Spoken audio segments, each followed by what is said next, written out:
Excuse me, Thrive Nation. I have to take this call real quick. Hello, and thank you for calling Clay Clark's Podcast and Taxidermy. If you'll kill it, we will make it look great for a very long time. How can I help you? Hey, Clay, John Maxwell, how are you doing today? Great. I didn't recognize the number, and so I thought you might have been calling about my other side hustle there.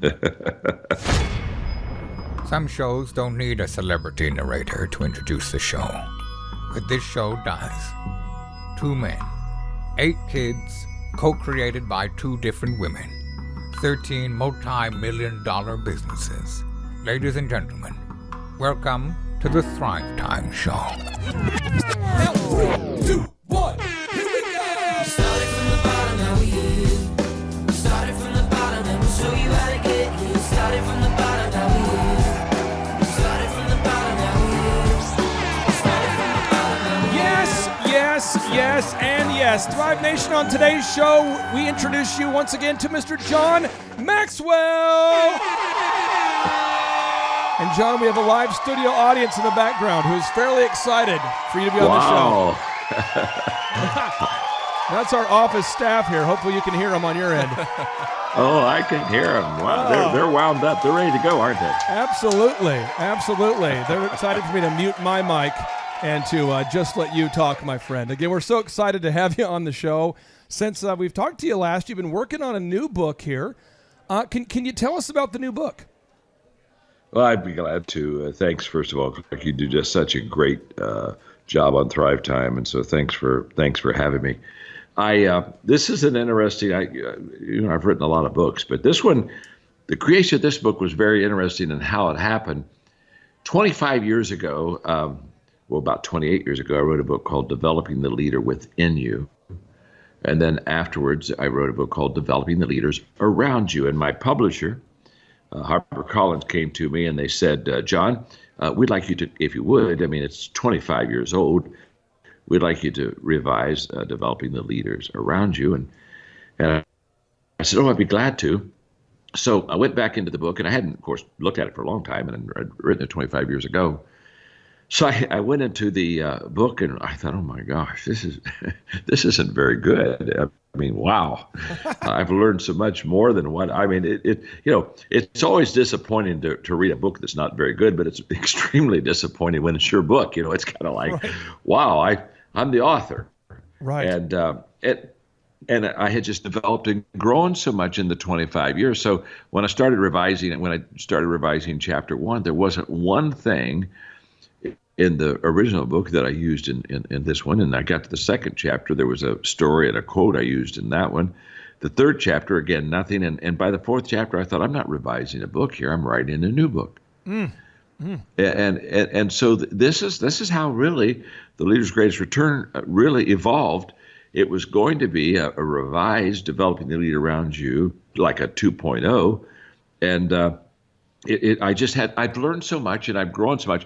And in developing leaders, when I wrote that 25 years ago, I was kind of a young leader and I didn't have a lot of experience in developing people, but I've had an amazing amount of experience in the meantime. And so I just wanted to write a much better, more mature book on how do you develop leaders, because I'm passionate about this. Because when people walk to me and they're in a leadership position or they're a leader, and they say, Clay, they say to me, John, I really want to become a great leader or a better leader. What do I do? And I tell them that you become a better leader by developing better leaders. And there's a self-development part of my leadership, which is very essential. But and that adds, there's an addition there. But when you really develop other leaders and you develop better leaders, there's a multiplying, compounding, ridiculous return from that. So I'm very excited about the book.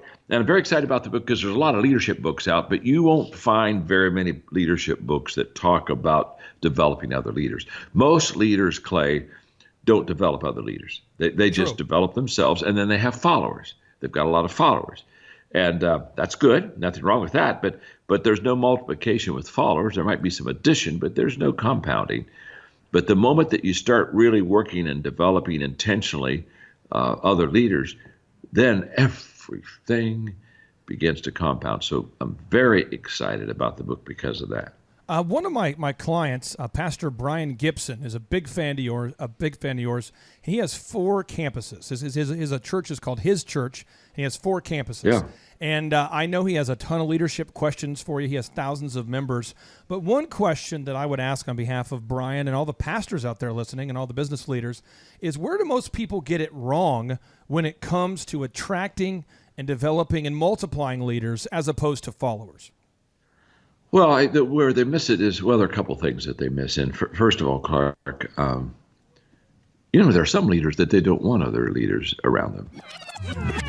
There are some leaders that they don't want other leaders around them. There are some leaders that they don't want other leaders around them. They're insecure, and they're maybe a little bit threatened by other people who maybe have a better idea. And so there's a certain amount of leaders who just want followers. That's one. Number 2 is we miss it in the fact that developing leaders is not easy.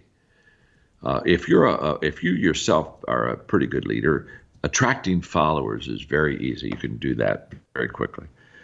But there's a difference between attracting followers and developing leaders, because followers, they're just looking for somebody that has a vision and they want to get on that leadership train and take the trip. But you start developing leaders. I've often said, leading leaders is like herding cats. I mean, it's just not an easy thing to do. Right. And it's they don't fall in line. They don't get up every day and say, "What do you have for me today?" They've got their own ideas and they're doing their own thing. And so many leaders don't develop leaders because it's much more difficult. It takes more time, takes more energy, and you've got to be a pretty good leader for another leader to follow you or to be developed by you, because they're not going to do that if you're not a good leader yourself. Like begets like. The law of magnetism in my book, The 21 Irrefutable Laws of Leadership, just says we attract who we are, not who we want.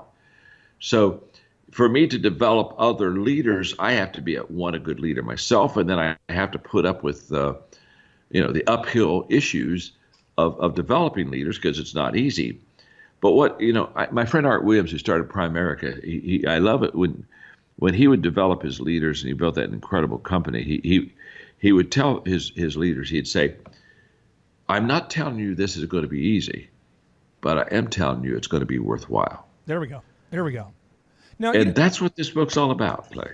Chapter 1 of your book, you write about identifying leaders. Find them so you can develop them. What can readers expect to find in this chapter, and where do people get it wrong when it comes to identifying leaders so that they can develop them?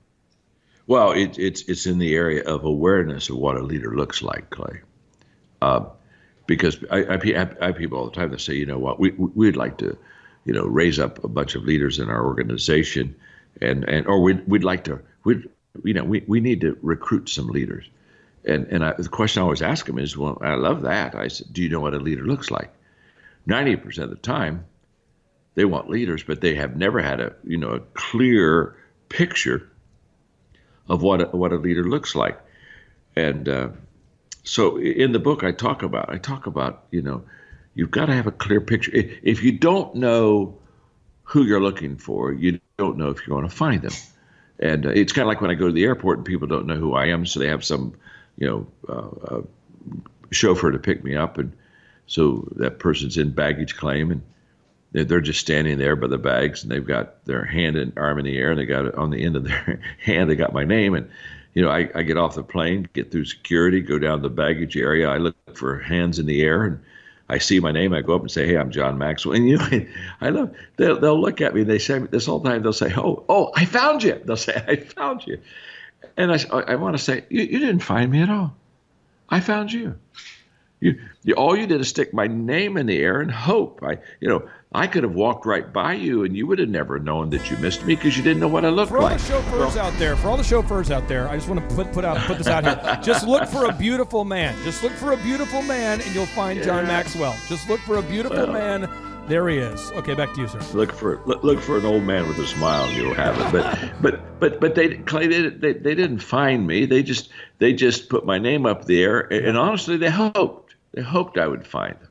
And hope's not a strategy. But I have other people, they pick me up, and they either have a book with my picture in it, or they get and they're so they're looking for, they know what I look like, and so all of a sudden they say, hey, you're John Maxwell. Hi, I am. Wow, how'd you know me? Well, I got your picture here. Well, they found me because they knew what I looked like. In chapter 1, I talk about what does a leader look like, and I talk about awareness, and I talk about 6 A's there that you kind of look for that just helps you know what a leader looks like. So it's chapter 1 is all about helping the reader know what a leader looks like, so they know who to go get. For a guy like Pastor Brian Gibson, and I want to harp on this because his church is exploding. I mean, it is growing.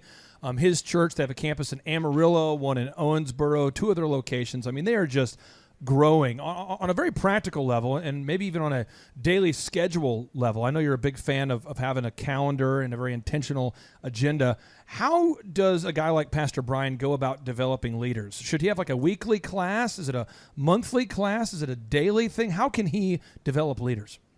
Well, he first of all doesn't try to develop leaders. He develops a leadership culture. He creates an environment as a leader that is conducive for people to learn leadership, practice leadership. That's also a kind of a magnet that attracts people who like to lead, and he sets that leadership culture up. And a leadership culture. Wow, it's kind of like Chick-fil-A, who has done such an incredible, outstanding job developing a leadership culture. A leadership culture is a place where people really can find leadership development conducive. Mark Miller, who's a key executive at Chick-fil-A, is a good friend of mine. He literally says their slogan at Chick-fil-A is "Leaders Made Here," and how does that happen? This is a fast food restaurant. How does that happen? Well, you develop a leadership culture by letting people. I talk about this in chapter 3 a little bit about inviting them to the leadership table and allowing them to come and be a part of an environment of leaders. And you develop leaders and develop a leadership culture by letting them practice leadership. So leadership is it's not learned in a classroom. I mean, although you can learn characteristics of a leader, but leaders leaders become leaders because they get to practice leadership and they get. So there's a leadership culture is a place where you take people and give them a chance to lead. And say, okay, here's your responsibility, and I just empower you. Go for it, and you help them. You really just help them engage in practicing leadership, of which they learn what's good, what's not good. Let me give you an example of that. We have a nonprofit organization, Equip. Well, I have 2 nonprofit organizations, John Maxwell Leadership Foundation and Equip, that does transformation of countries. We're invited by the presidents of countries to come in and teach values to the country to help bring positive change. And so we're in 3 countries now. We're getting ready to go into 2 more countries, and we have 22 presidents of countries. Wow. Who have sent us letters. I mean, they're on the waiting list, and we have a very effective process of knowing how to bring positive change in the community. And we start by getting permission from the top of the 8 streams of influence, president or government, and then business, education, media, arts, religion, health, and sports. And we get buy-in from them that they'll let us come in and do these leadership roundtables. And we have millions of people in these roundtables now. And it's an amazing story, but I don't want to get sidetracked. I'm talking about this, how to develop a leadership culture. Yeah.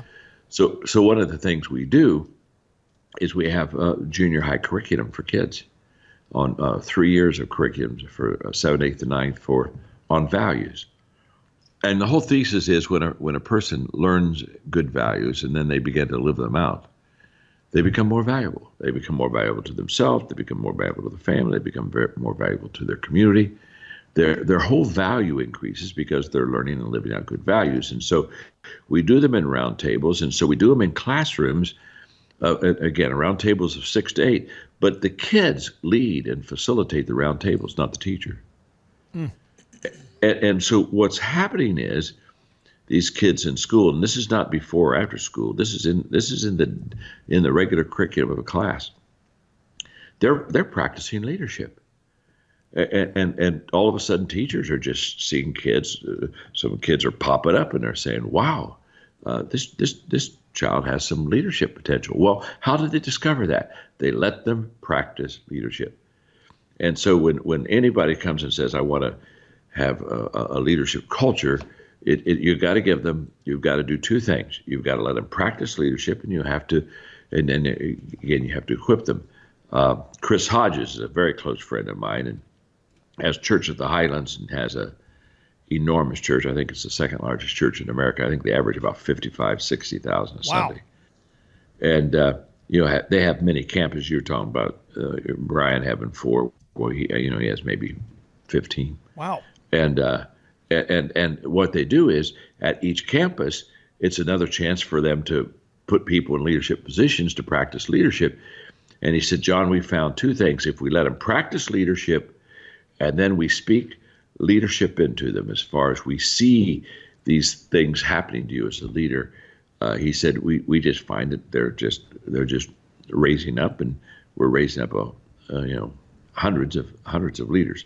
So you've got to develop a leadership culture. Leadership culture is where there's a bias towards leadership and everybody gets to practice it. And when you say practice, would you advise maybe to let somebody lead maybe a youth group service or to lead like a home fellowship group, or what's a practical way to? Yes, all of it. See, what I tell person, whatever you're doing has leadership potential. And leadership is the ability to influence people. So let's look at your job and ask ourselves a simple question. How can you do your job well? And while you're doing your job well, how can you influence people in a positive way? And one of the ways we help people say, we want to empower you to make decisions. So you've got a receptionist out there, but we say, okay, yes, you have a job of kind of directing traffic in this company and in and out of the lobby. Yes, that's your job. But now let's talk about how can we help you to lead well in this job.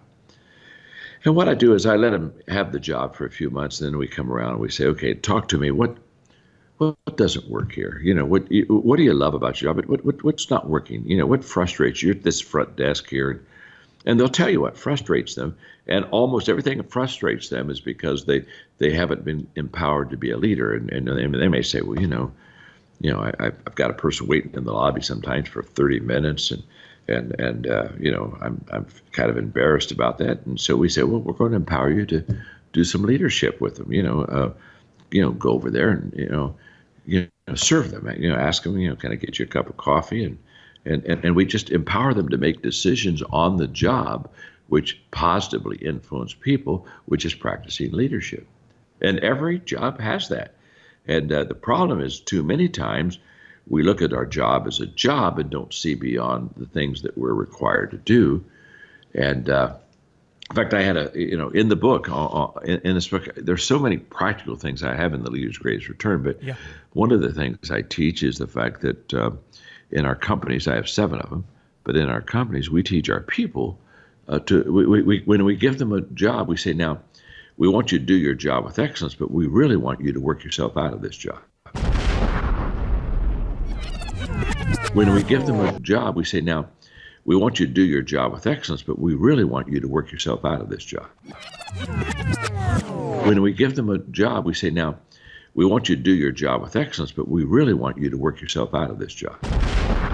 So you do excellent, but while you're doing excellent, go start developing people to do your job and find somebody of that group that you develop that can do this job really good. And when you can develop somebody to do your job, you come and see us, And if we agree with you, we'll give you another job. And the saying has been, work yourself out of a job and I'll give you another one. But if you can't work yourself out of the job you have, I'll take it away from you. And that just develops a huge leadership culture. Mark Cole, who runs all of my 7 companies, has had 9 different jobs. 9. He started in the stockroom, but he worked himself out of a job, and practiced leadership, and he practiced leadership all the way to the top. Now, John, I want to ask you this next question with the subtlety that only a megaphone can provide. You've written 84 books. I repeat, you've written 84 books, and you own 7 companies. How do you create the time needed to write your books? What is your process for writing the books? Because there's so many business leaders that say, I can't find the time to do it. I'm just overwhelmed. I can't find the time to write my book. but how do you find the time to write 84 books while running 7 companies? You've written 84 books. Yeah. I have. Wow. Okay. Back to you, sir. Which is nothing except it proves you're old. I mean, you can't write that many books if you're young. It takes a while. So it just means I'm an old man. But it also, when you ask how do I do that, I'm very intentional, and every day I do 5 things. Every day I read, every day I think, every day I file, every day I ask questions, and every day I write. I'm very intentional, and every day I do 5 things. Every day I read, every day I think, every day I file, every day I ask questions, and every day I write.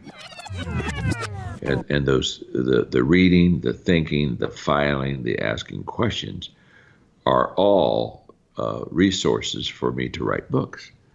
So every day I read, and then I take what I read that's good and I file it so that I don't lose it, and then I think about what I file, and I say, okay, how can this help people? And sometimes I immediately know what the answer is, and so I put it in somewhere where it's a potential book somewhere down the road, and then I ask questions continually, because whatever I'm writing on, whatever book I'm writing on, I ask questions on that subject. So when I was writing The Leader's Greatest Return, when I was with the leader, I'd say, now talk to me how you develop leaders. What do you do? And I just ask questions, and I get more answers and get more enlightenment and become more aware. But then the key is every day I write. And somebody says, well, what do you mean by every day you write? What I mean is every day I write. I don't where ever do you miss write? a day. Where do you write, and what time of the day do you write? Well, I write everywhere, because every day I write and I travel. So I write in hotel rooms, and I don't even use a computer. I just use a legal pad and a 4-color pen, and I prefer. I don't always get to do this, but my preference is writing in the morning. I'm a morning person, and so 4 o'clock to 5 o'clock in the morning, sometime there I'm up, and 4 o'clock to 5 o'clock in the morning, sometime there I'm up, and 4 o'clock to 5 o'clock in the morning, sometime there I'm up, and I get in some good writing. Nobody wants to talk to me at 4:30 in the morning. Yes. Well, real quick, I love this, John, because I've interviewed so many super successful people, and all of you guys are up before 5 a.m. Can you help somebody out there who says, John, I want to be successful, I'm just not a morning person? What would you say to them? Well, I tell them that they can be successful and not be a morning person, but they increase the odds of not doing that well. Because first of all, if you're a night person, then write. If you're a writer, write between midnight and 3 in the morning. I don't care. Nobody wants you at that. Nobody wants you at that time either. But you gotta ask yourself what am I? Which I happen to be a morning person. But here's the key. The fastest person doesn't win the race. I was with Gail Devers having dinner one night, and of course she was a big Olympic champion, won medals in 3 different Olympics, and probably a female track star in America, probably the #1 athlete in Olympic history. So at the end of the meal, I said, Gail, I've been thinking about the dinner. I think if you and I ran a 100-yard race, I could win. And she looked at me and said, you're kidding. I said, no, I'm not kidding. No, I think I could win. And she was with her husband. She said, "Did you hear him?" And, yeah, I heard that. Anyway, I got her competitive juices going. She's about ready to take her high heels off in that restaurant and go take me out in front of it. We're going to run a block. I mean, she was ready to let me eat dust. And I got her right to the tipping point. And I said, Gail, listen to me carefully, because I have thought about this. If you and I had a 100-yard race, I said, I think I could win if you gave me an 80-yard head start. And she started laughing. And she said, well, of course, if I gave you an 80-yard head start, you could win the race. And by the way, Clark, I wanted to say 70 yards, but I wasn't sure I could win with 70 yards. But at 80 yards, this fat boy could get across the line first. I knew that. And here's the whole point. This is what I want your listeners to catch today. Yeah. It's very simple. Yeah. The fastest person doesn't win the race. It's the one who gets started first. Always. That's good. You mentioned that you write your books methodically using a pen and a pad. You're using a pen and a pad. Is that the technology you're using to write your books typically? Yeah, it's just a legal pad and a 4-color pen, black, blue, red, and green ink.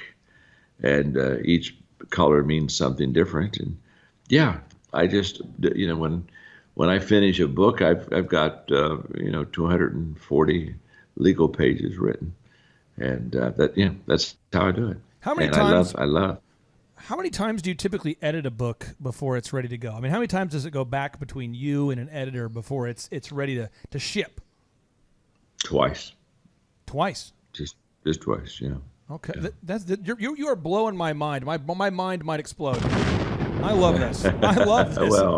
Well. First of all, I've done it a long time, and pretty well. I don't give them a product until it's already pretty good and done. And I've got a team. I've got a team of 3 people that help me with the book, and I mean it's different eyes looking at the book and different input, and so it's not just me. And if the 4 of us can't get a manuscript pretty well done for the publisher that is pretty good, then we're in the wrong business probably. Well, John, we have so many of our listeners that love your books, and one of our listeners who really loves your books, his name is Corey Minter, Minter, and he owns a company called Trinity Employment Specialists. These guys do staffing for hospitals, so hospitals needing doctors and really high level professional staffing. And so Corey wanted to ask you a few questions on today's show. So Corey, meet John Maxwell. Mr. Maxwell, it's great to meet you. I can't believe I'm talking to you right now, actually. It's my privilege, Corey. Nice to meet you, friend. I think I'm the one that's privileged. I want to jump into this real quick because we only have so much time. I love asking really great leaders this one question: what are your limits? And so that's such a big, deep question, but for this show, how do you set your limits, specifically with your schedule? Well, first of all, Corey, probably I'm going to disappoint you. I have a lot of limits. I think the first thing that a leader needs to do is be very aware.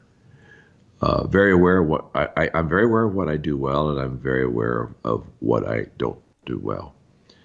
And basically, I do 3 things really well. I lead well, I create well, and I speak and communicate well. Those are the 3 things I do well. So I do those 3 things, Corey, period. All right. And people say, well, what do you mean you just do those 3 things? What I mean is I just do those 3 things. Very simple. Everything else is done by people that are just better than I am. And they come around me. The people around me complete me. The people around me compliment me. The people around me allow me to stay in my strength zone so that I can be productive. And I'm incredibly grateful for those people. I mean, my executive assistant, Linda's been with me for 32 years. Mark Cole, who runs everything with me, has been with me for 20 years. My Charlie Wetzel, the lead guy on my writing team, has been with me for 24 years. They just really make up all the difference, and so I allow them to. I don't try to control. I just basically say, you do this better than me, so you do this. And then we come together and we just add value to one another. And I just stay in that sweet spot. And so when people ask me, again, how can you write that many books? Well, it's very simple. I do it every day. Well, why do I do it? Why can I do it? How can I do it every day? I don't have 17 things to do. Right. That's why. I do three things, and I do them well, and then I bring everybody else around me, and they do the rest, and then I point to them, and I give them the credit because they're the ones that deserve the credit. So, what great leaders take the vision or the work from me to we. And so I don't have any me work. I have we work. Everything that you see that I do is a result of a lot of people who care for me and are very competent that just allow me to be good. And that's really, Corey, it's that simple. John, I want to ask you this because I've heard you say that we all have uphill hopes and downhill habits. Yeah, habits. What do you mean by that? Well, what I mean by that is that I start to say everybody, most people have hopes for their life and dreams for their life, and and all those dreams and hopes, whatever they are, they're all uphill. It's not easy. It doesn't happen fast. If success were easy, everybody'd be successful. And so it's all uphill. All the good stuff, everything worthwhile, it's uphill. There's nothing worthwhile. I mean, if you have a good marriage, it's because you worked at it. I mean, marriage is difficult. I mean, building a business is difficult. It's all difficult. There's nothing easy about it. I don't understand anybody thinking, well, it's easy. It's easy to make a lot of money. Well, if it is, then everybody have a lot of money. If it's easy to have a great marriage, then people would be married. I mean, for 50 years, and it's not easy. So it's all a struggle. And by the way, to go uphill, Clark, you have to be intentional. Right. You don't no one ever accidentally climbed a hill. I mean, nobody ever got to the top of the hill and then looked at their friends and said, now, my gosh, how did we get here? Now it's intentional. You are very intentional. You've worked uphill to write this new book, The Leader's Greatest Return. And in chapter 2 of this book that you worked tirelessly on to create, you talk about attracting leaders and inviting them to the leadership table. What does the process of attracting leaders look like, and where do you see people getting it wrong? Well, I think where people get it wrong is that I think leaders stay too isolated. And there's something beautiful about a table. I mean, I love a table. And I could go on for a long time lecturing just on the beauty of a table, whether it's a table where you sit down and have a meal together with friends, or whether it's a table where you sit down and think of ways to improve people's lives, have a creative table. But there's a leadership table, and that's where you invite people to sit down and talk to other leaders and discuss the subject of leadership and ask questions.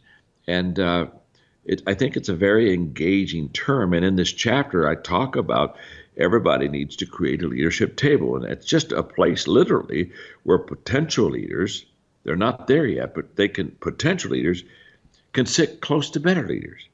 And while they sit there, they can learn from them, they can listen, they can participate, they can ask questions. And so I just think it's very important in a leadership culture to not exclude anyone, just, let them sit at the table. Now, once they start practicing leadership, they begin to set themselves apart as far as who are what you might call your A-list leaders and your B-list leaders, maybe even your C-list leaders. But they begin to set themselves apart. But they don't set themselves apart until they get to practice leadership. And I say the first step of practicing leadership is let them get into a leadership environment where they hear leadership discussions, because what happens is people grow into the conversation that you have around them. Mm-hmm. And so if I'm around conversations where leaders are talking about solving problems and creating solutions, after a while, I'm going to think about solving problems and creating solutions. And so it's that environment. And I love this second chapter of the book because I've never read anybody else talk about it, but it's just a very simple, practical idea of to have a table, and you get somebody new on your team. Say, hey, you sit for a couple months at our leadership table and let them hear the questions and let them participate, and very soon you'll see the ones who kind of lean in toward leadership, and you'll see the ones who kind of lean back and lean away from it. True. They're not anti. It just doesn't attract them. And so you begin to visually see who your potential leaders are going to be, and then that's when you begin to invest time in those potential leaders to get your return. Well, John, we've got a kind of a virtual leadership table here, and Corey has another question for you. He's just a huge fan of yours. And Corey, just feel free to see if you can paint John Maxwell, the leadership guru, into a leadership corner. See if he can fight his way out of it with his ninja leadership skills. Oh, I'm going to try. Thank you, Clay. At this point in your life, John, who do you most want to help do what? Just Cubans or Americans, or who do you think? Well, first of all, my mantra is that I add value to leaders who multiply value to others. So everything I do has a bias and an intention toward developing leaders. So, Corey, I have a nonprofit organization that for 19 years just trained leaders around the world, and we were pretty successful. We trained 6 million leaders in every country of the world and became the largest leadership training company in the world. It's amazing. And when we finished that, we went back to the table and said, okay, let's help these leaders know how to lead now. So they know leadership skills and leadership principles. Let's help them become transformational and bring positive change into people's lives, which is beyond just knowing how to lead. So we now are focused on transformation in countries. We started 7 years ago in Guatemala as our first country. We only come into the country when the president of the country invites us in. And we're now in 3 countries. We're going to go into 2 more this year. And we have 22 presidents and prime ministers of countries that have invited us by letter in to come in and do leadership transformation. And so we do that through small groups, through what we call transformation tables, group of 6 or 8. And over the course of time, they discuss 16 different values. And what we've discovered is when people learn good values and they live them, it begins to make them more valuable, makes them more valuable to themselves, makes them more valuable to their family, to their community.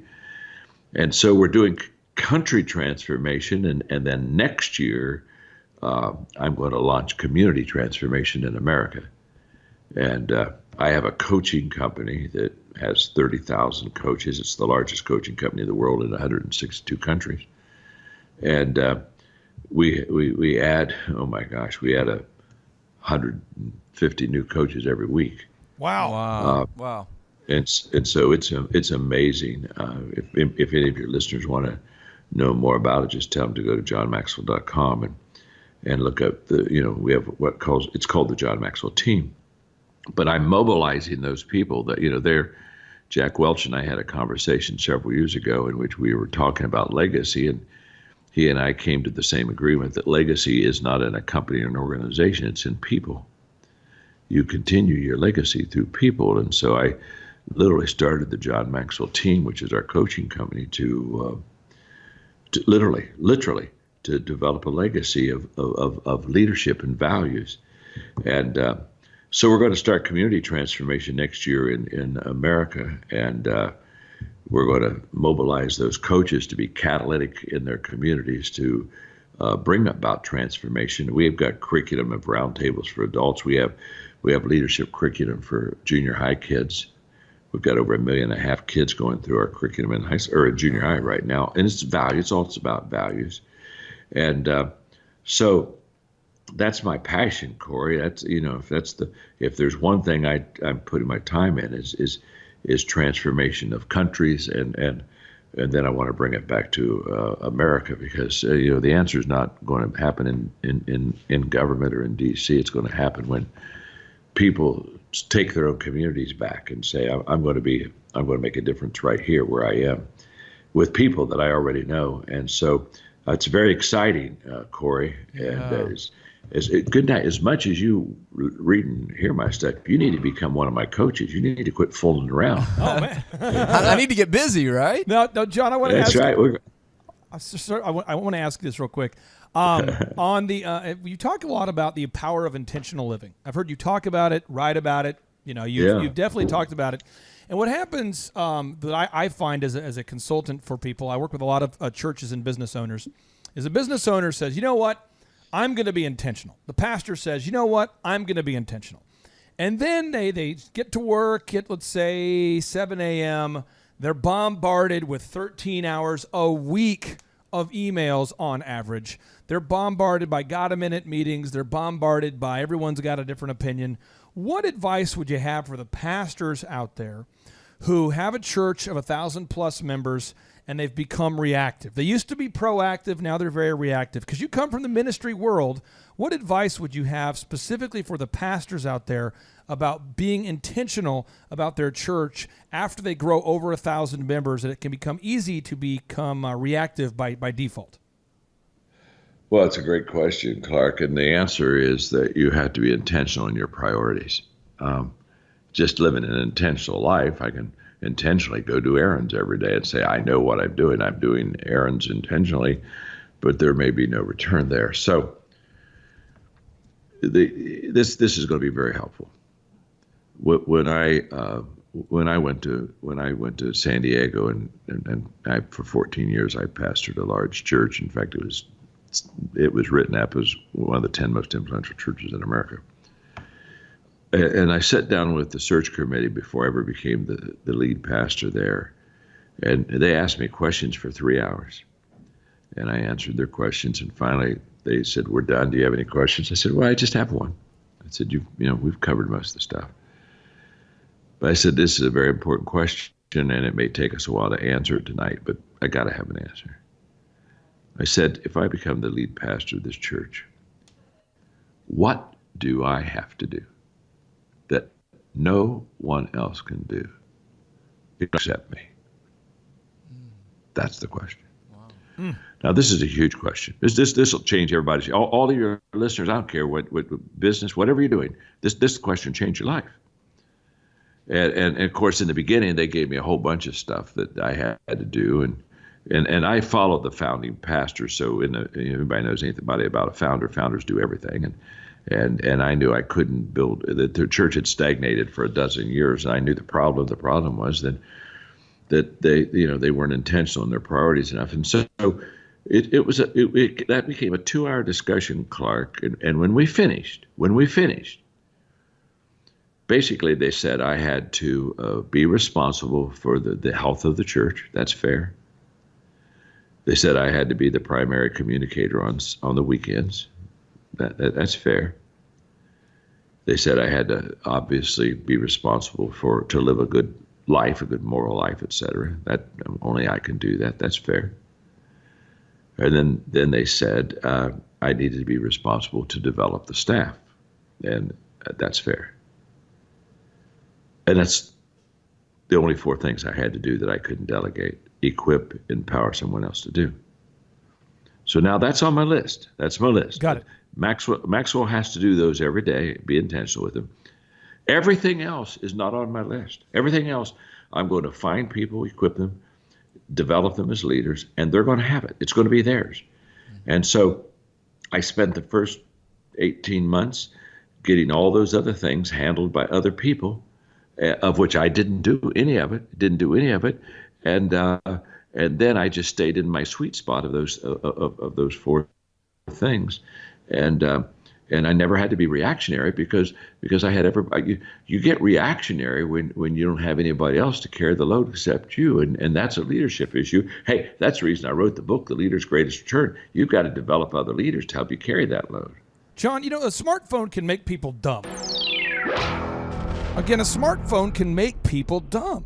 According to Nielsen Media, the average person is now interrupted by or interacting with their smartphone 11 hours per day, which to me seems just crazy. 11 hours per day. What would you say to a business owner out there or a leader of some kind who has found themselves surgically attached to the smartphone, which is interrupting them constantly? What would you say to that business owner who's trying to lead a staff meeting but can't stop looking at their phone and all the emails coming in, all the interruptions? What would you say to them?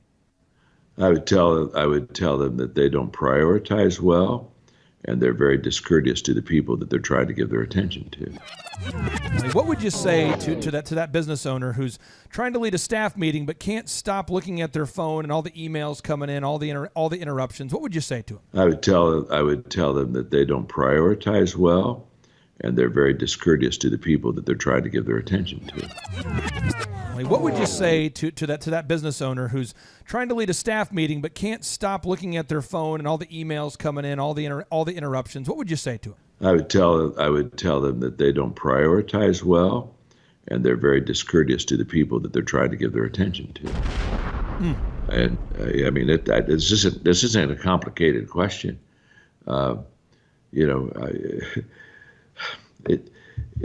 Every distraction keeps a person from having traction.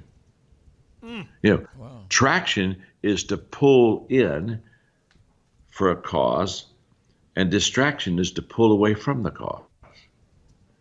And so, I have no idea why people would do that, except the fact that they're discourteous to other people that they're with. I mean, when I see people, they're trying to talk to me and they're looking at their phone a dozen times. After a while, I look up and say, now let me just, maybe we need to shorten the conversation up. Do you want to talk to the phone or you want to talk to me? But let's make a decision. It's okay. If you want to talk to the phone, I got other things to go do.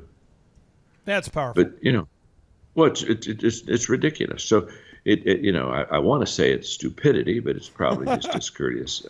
And so when people have their phone attached to I've got an iPhone and I got people wanting me. When you have 7 companies, you probably have enough people who like to have your attention for something, and so you got to say, for the next 3 hours, I don't even have my phone with me. It's powerful. I don't, it's not complicated. It's very easy to do. I always tell people they get distracted because they've never gotten enough traction on what they really want to accomplish in life. When you know what you want to accomplish in life, you really don't care about that other stuff. True. That is powerful. You are just full of knowledge bombs. I want to respect your time, and we have a chance here for 90 seconds and 2 final questions. Corey, you had one more question for John Maxwell. Thanks, Clay. This is a Corey show today. Oh, man. Oh, he's a huge fan. Hey, and thank you, Clay. I really appreciate it. Corey, you need to be a coach. Go to johnmaxwell.com. I'm gonna zoom my internet there as soon as this show is over, John. Hey, if you were a coach, I'd certify you, and you get all these questions answered a lot quicker than being on Clark's show. Go ahead. I'm on there. I'm having fun. I love it. You have moved over into the business world, but you're a man of faith. What is the best advice that you would like to share with other businessmen who are also very strong in their faith, but they don't work, but they work in a secular world? Well, I love that question. I would honestly wish I had an hour to discuss it with you, Corey, because it's the world that I live in, and it's the world that I love. And I would say 3 things quickly. One is you unconditionally love people. Period. Yes. End of story. And somebody said, well, what does it mean to unconditionally love somebody? It means that you don't put any conditions of love on them. You love them, who they are, as they are, where they are. Period. Discussion's over. That's the first thing. Because you can never be salt and light into a secular community if you're drawing lines and judging and trying to fix people. Christians love to fix people. I don't know, last time I knew Jesus saved, but anyway, they're trying to fix people. So unconditionally love people. That's number 1. Number 2, become excellent in your field of business. In other words, with fellow believers, the relationship we have through Christ pulls us together. That's not true in the business community. Right. you don't get a relationship first. You get respect first, and then you get the relationship. And you get respect from being able to help people and provide and meet needs and being excellent in exceeding expectations. So unconditional love people get respect through exceeding expectations. And number 3, intentionally add value to them every day. And this is what connects you relationally to people when they wake up one day and say, John is just, he's an asset to me. He's an asset to me. He's constantly helping me and making a difference in my life. And that's the relational connection you get that hopefully in the right time, in the right place, you have an opportunity to share faith with them. But those 3 things are essential. John Thank Maxwell, you. I appreciate you so much for taking time out of your schedule to invest in the lives of our 500,000 listeners. It's just been an honor for John Maxwell Part 2. Again, thank you so much. Thank you, Clark. Have a great day, and blessings to all your listeners. And if you're out there today and you've learned something, I encourage you to buy The Leader's Greatest Return. Maybe you need to not buy a regrettable burrito today at your local convenience store. Maybe you need to fast for one day in a row. Save the $20. Buy the book, The Leader's Greatest Return. I'm not going to say, John, people out there are being cheap if they don't buy the book, but I would just say, some would suggest I should say that you're being cheap. If you don't buy The Leader's Greatest Return, what an incredible book. Pick it up right now. John, you take care, my friend. Thank you, Clark. Blessings. Happy New Year. Thrive Nation, that was the GOAT of leadership development, the number one, the greatest of all time in the field of leadership development, John Maxwell. A lot of times people get fired up about what somebody says, and then they want to get they want to get a tattoo of their favorite Bible verse or their favorite quote. I want to embroider those knowledge bombs on my forehead. The stuff he just taught was awesome. I mean, he talks about how as a leader, you've got to turn your smartphone off in your staff meetings, or you're being discourteous or poor at your prioritizing. I mean, he talked about turning your phone off in the meetings. He talked about how to develop leaders. He just explained to you that he gets up at 4 a.m. to write his books. He just explained to you every day he does 5 things every single day. This show was hot. However, it was Napoleon Hill that once said that action is the real measure of intelligence. Again, action is the real measure of intelligence. So don't be just a hearer of this show, because Thomas Edison once said that vision without execution is hallucination. Remember, action is the real measure of intelligence, according to Napoleon Hill, and vision without execution is hallucination, according to Thomas Edison. So let's not hallucinate. Let's not be unintelligent. Let's go out there and implement what we've learned. Let's be both hearers of these words and doers of these words. And I encourage you to take notes today, put it into your calendar. What gets scheduled gets done. You can absolutely live an incredible, epic, super successful life, or you can just be the guy who knows a little bit about everything, but who never actually implements anything. Let's go out there and be hearers and doers. Share this show with a friend. And now, without any further ado, let's end this show with a big Thrivetime boom. A big boom. Because boom stands for big, overwhelming, optimistic momentum. It's big, overwhelming, optimistic momentum. And now, without any further ado, here we go. 3, 2, 1, boom! Frick! What time is it? Where are my pants? Just turn. Oh, yes, it's time to rise and grind. Oh, yes, before the rooster crows. Oh, yes, it's time to rise and grind. Oh, yes. I wake up at 3 to get it all done. Money on my mind and my wife's number one. Countercultural cause I am a Christian. In it for the long game or nothing. Get rich quick, nah, I don't do it. But if you got a real goal, I'll help you pursue it. Like Robbie Schneider, I'll be saying you can do it. You can do it. You can do it. Have to seize the day at Carpe Diem, son. If you ever want to make them Benjamins. Success requires self-discipline. Self-discipline. Self-discipline. I just said it 3 times in a row. Cause if you're looking for a real hero, you gotta look into me and my bro. Will you be a victim or a victor? I think we're missing it all. How solve is all. The resources you need aren't very far. You gotta get 3 jobs like I once did. Target, Applebee's, and DirecTV. Which meant I never watched TV, cause I was on my grind like a 2-3, or like that 12 to the TB. Do you feel, man? Like a petting zoo. Stick to your goals like glue. Like 80 hours per week, pursue. And I am so to the serious, because I ain't smoking delirious. I'm aware of cause and effect, and I know that your life could be wrecked, or your life could be good and great. So what will you do today? Will you fill the schedule with nothingness, or the middle with somethingness? While you're waiting for Santa and an elf, this just in, you could be helping yourself. Say no to the handouts, cause they hurt your pride, when you could be out working the other guy. What? When you could be out working the other guy. Who? When you could be out working the other guy. Yes. Oh yes, it's time to rise and grind. Oh yes, before the rooster crows. Oh yes, it's time to rise and grind. Oh yes, everybody singing now. Oh yes, oh yes, it's time to rise and grind. Oh yes, before the rooster crows. Oh yes, it's time to rise and grind. Oh yes. Verse 2 is short and life is 2. We better get started cause there's no redo. 38, ain't it great? I'm half dead, dude. I'm half dead, dude. Well, hell's bells. I'm gonna go take a nap. I mean, I remember some bills of $4,500 a month just to get leads that I was having to pay for. And that's only get a lead and a contact, to where now I'm paying you $1,700 a month, and I got 80 some leads last week alone, and I paid you $1,700. And to me, that was huge for my industry. That was one huge thing that just blew me away.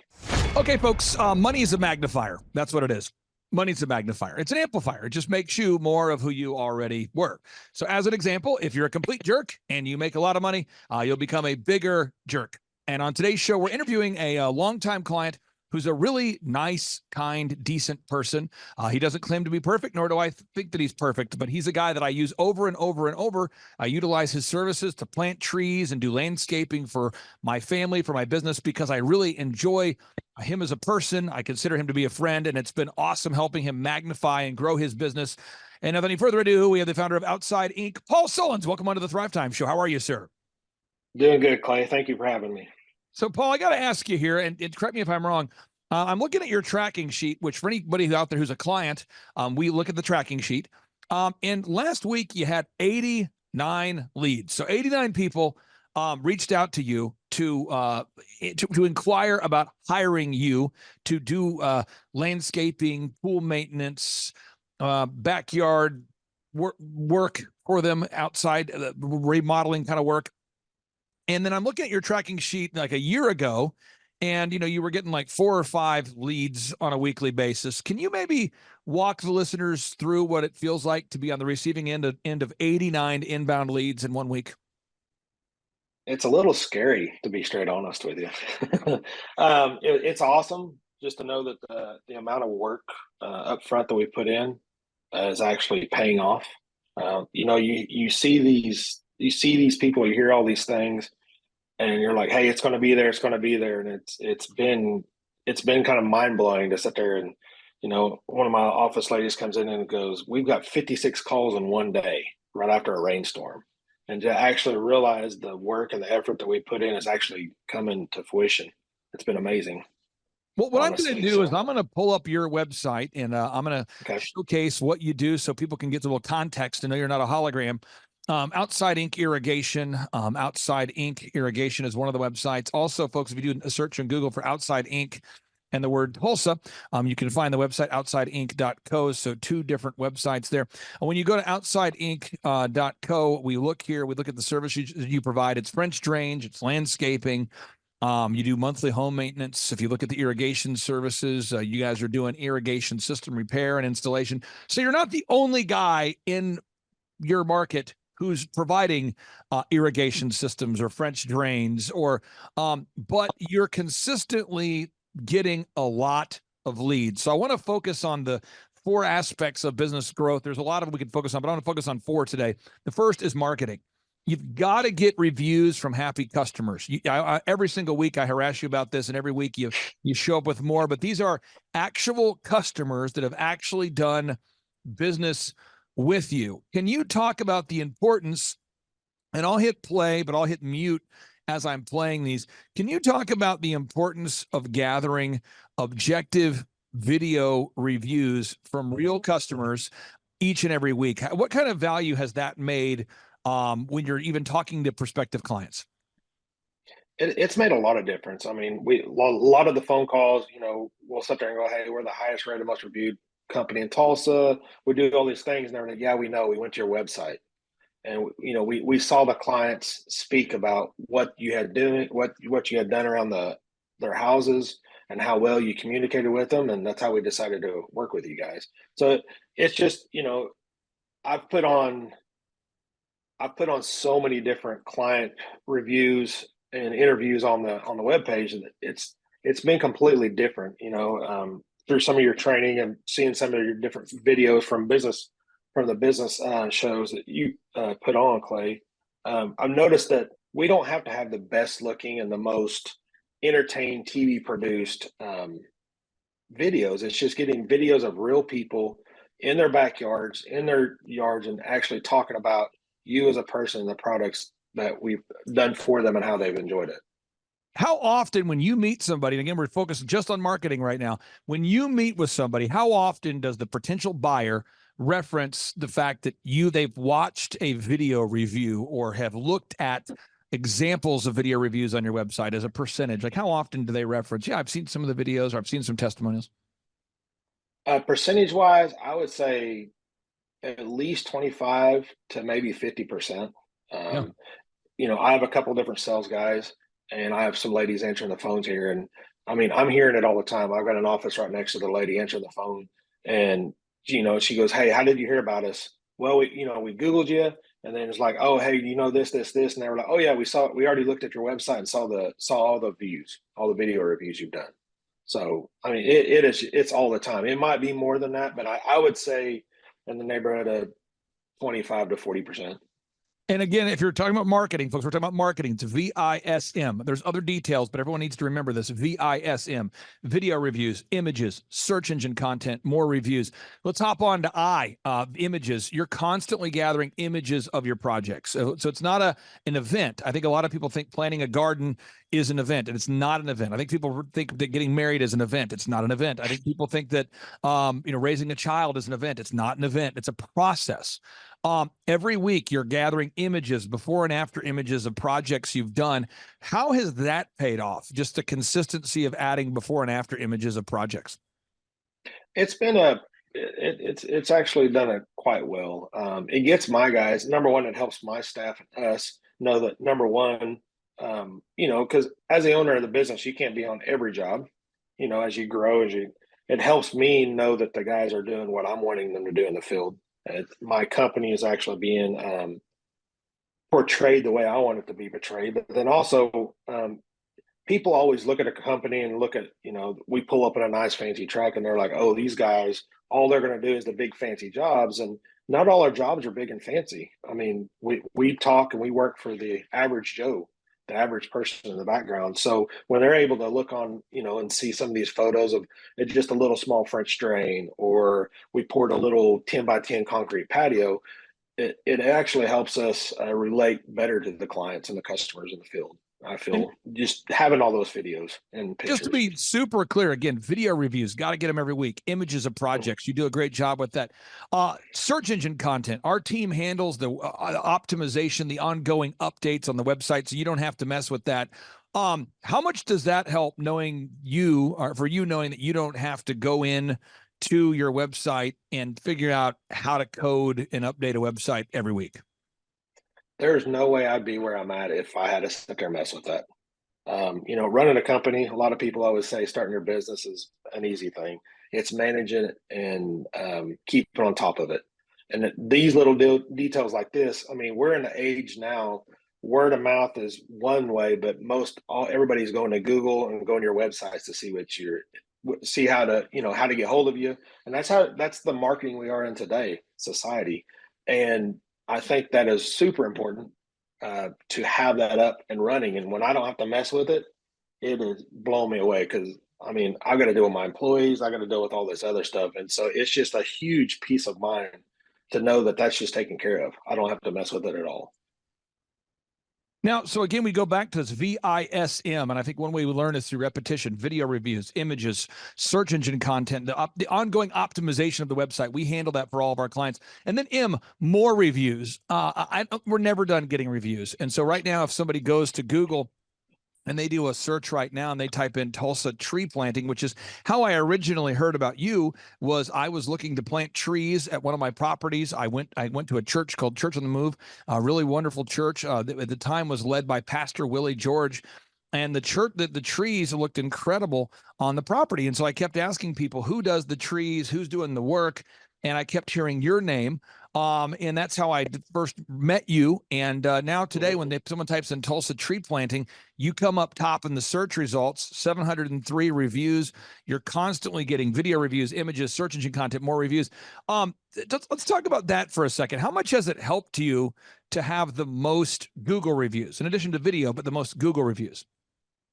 It gives you validity.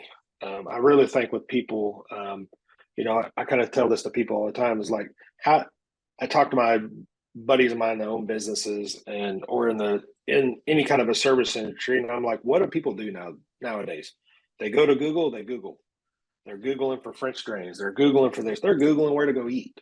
And if to be at the top of Google gives you the opportunity to actually talk to a client and to bid it. Now, we still have to go out and sell the job to the client, but it's been very important and very helpful to be able to be at the top to be able to get that.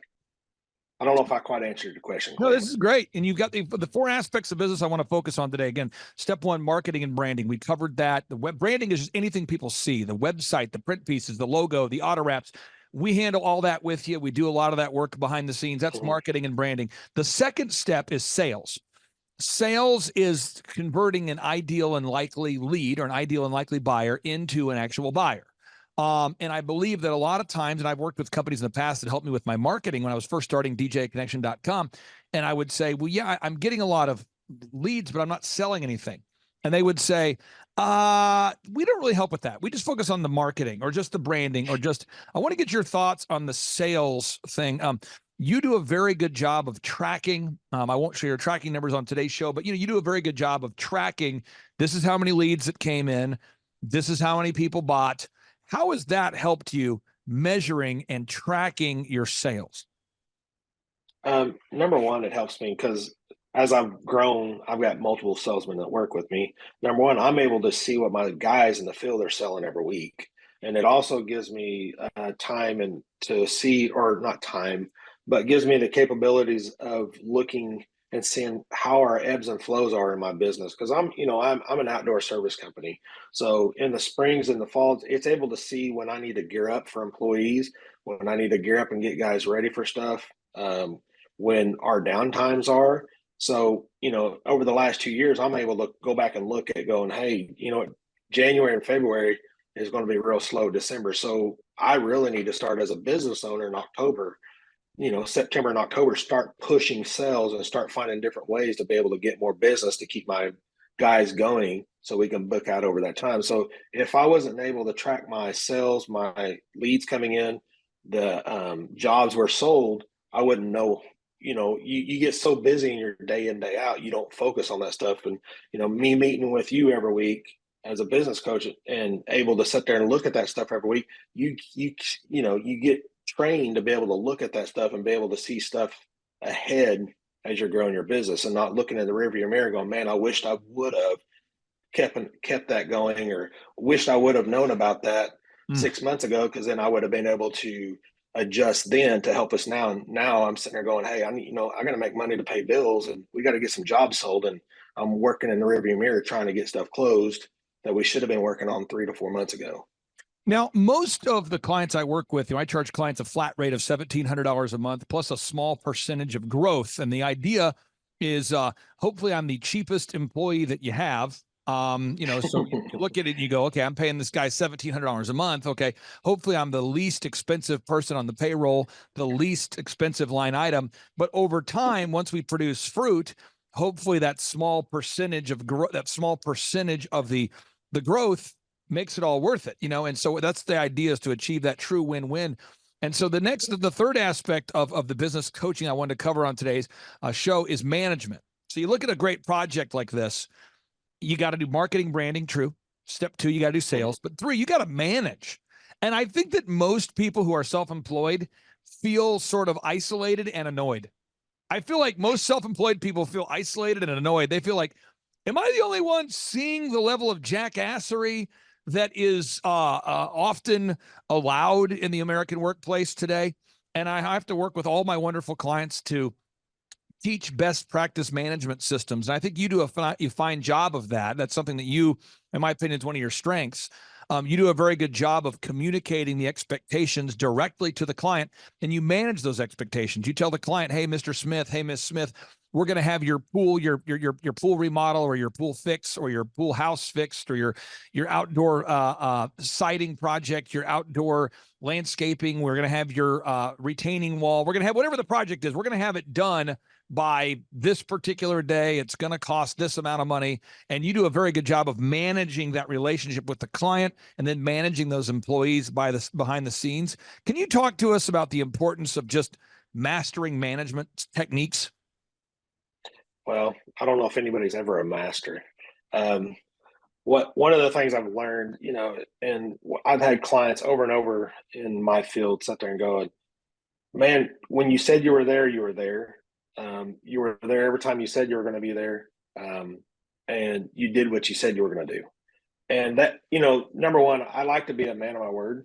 I mean, I like to be able to tell people when we're going to be there. I work in the outdoor industry. I mean, it rains. We're in Oklahoma, so there, you're going to have delays. But setting those expectations with the clients, number one, helps me for, to be able to go, hey, it's rained. I can't get it. We've been delayed because of this. And setting those expectations up front makes for a happy end product with your clients. And just going through the process, say, hey, right, even when I sell the job, I'm like, hey, we're the highest rated, most reviewed, company in Tulsa right now, and here's the reason why. But that also comes with, we're really busy. We're not going to be able to get to you tomorrow. And the thing is, the people that can get to you tomorrow are probably not going to give you the best product. And setting those expectations with the clients up front, letting them know, hey, we're going to be a little behind. We're 6 weeks out, we're 8 weeks out, and letting that client know that, and then keeping them up to date. Then the client knows, hey, they just didn't take my deposit, or they just didn't take this and just disappeared. They know that, hey, we're coming down, we're there, we're still there, we're going to get it done.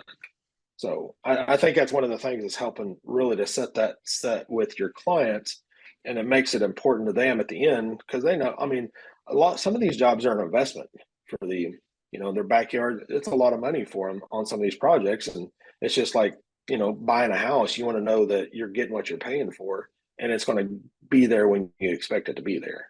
And we could share just hundreds of video testimonials or Google reviews. I'm just showing some examples here. But again, the final area I wanted to cover on today's show, again, I'm just making sure we're recapping. Marketing and branding, that's how you generate leads. Second step is sales. You convert ideal and likely buyers into sales.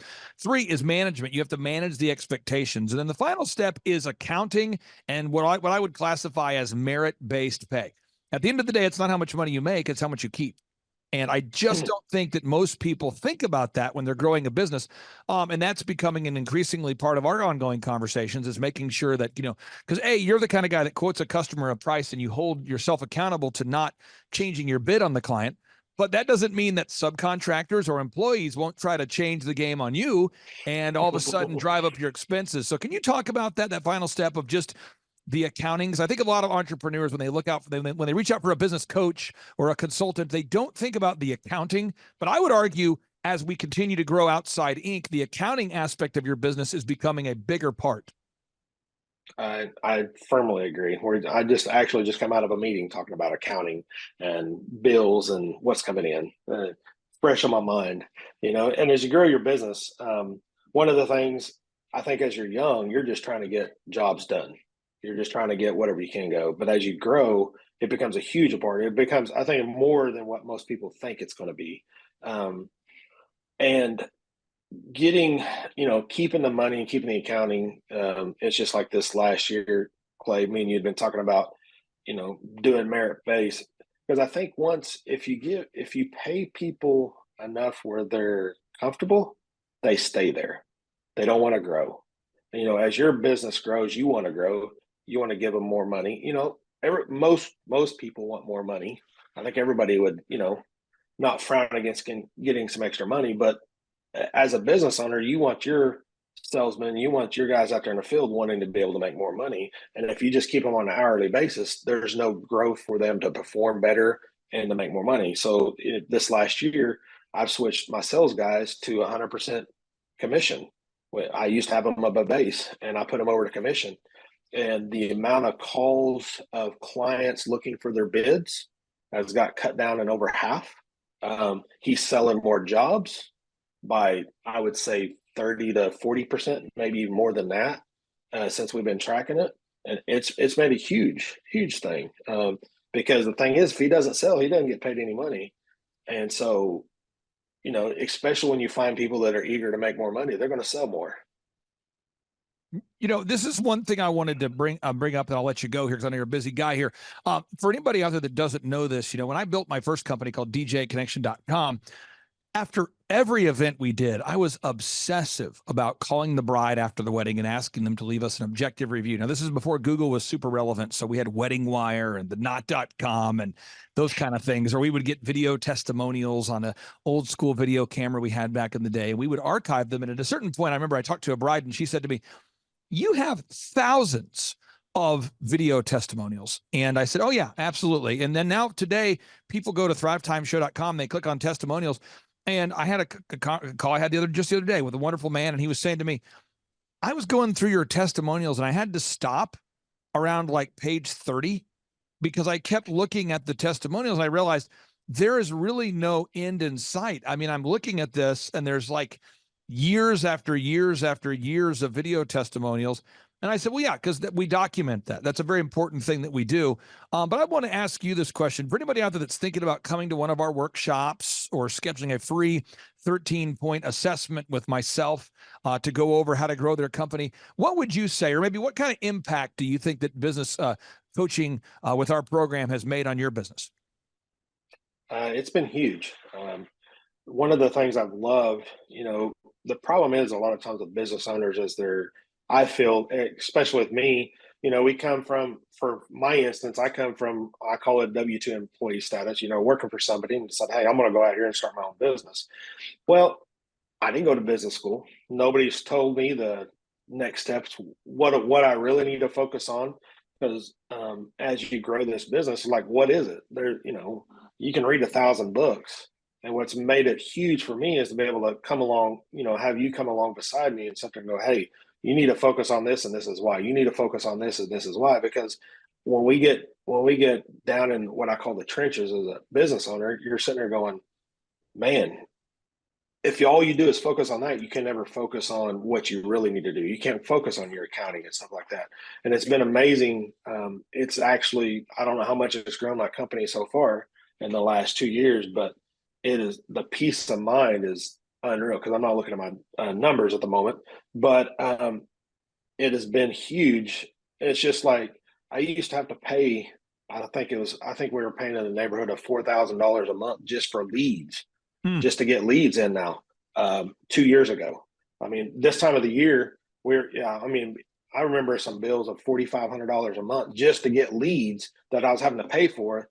And that's only get a lead and a contact, to where now I'm paying you $1,700 a month, and I got 80 some leads last week alone, and I paid you $1,700. And to me, that was huge for my industry. That was one huge thing that just blew me away. And I'll say this too. You are a client that's more private about your numbers. That just goes with your personality type. I have some of my clients are a little bit more flashy. They love to talk about their gross sales and their sales. But I can say this, I was looking at year over year. So you take the month of May when we're recording this, and you look at this week last year, and last week you had 8 leads. So last year, this week you had 8 leads from what I can tell on the tracking sheet.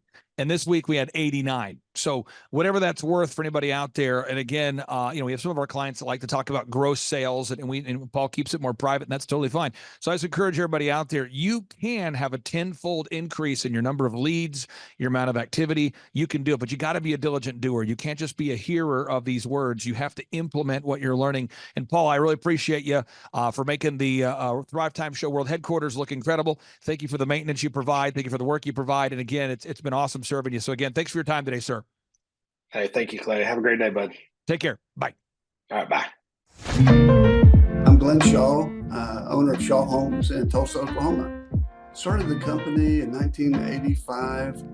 At that time, it was one employee doing everything, me. I met Aaron Antis in 2007. The top 3 things that Aaron did for Shaw Homes was he brought in processes that helped us be able to repeat over and over. He brought in unique hiring skills. He was able to find the right people for the right seat on the bus.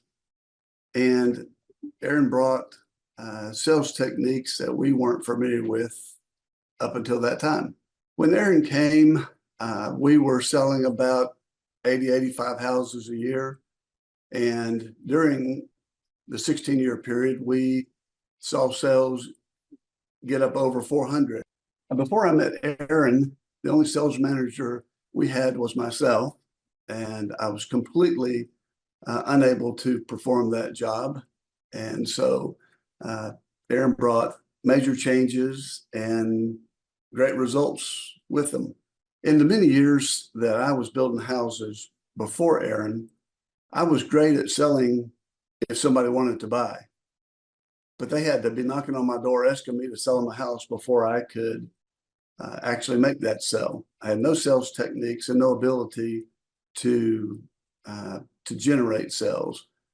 Aaron coming in as a natural salesperson just absolutely transformed that and made the sales experience better for the company and better for our buyers. Well, prior to Aaron, I would work all week for the company. I'd sit in a model home over the weekend, and I had a salesperson or two, but I was actually out there all weekend working that. Since hiring Aaron, I was able to take my weekends off, even reduce my workload during the week. I went from working 60, 70 hours a week to almost a normal workload.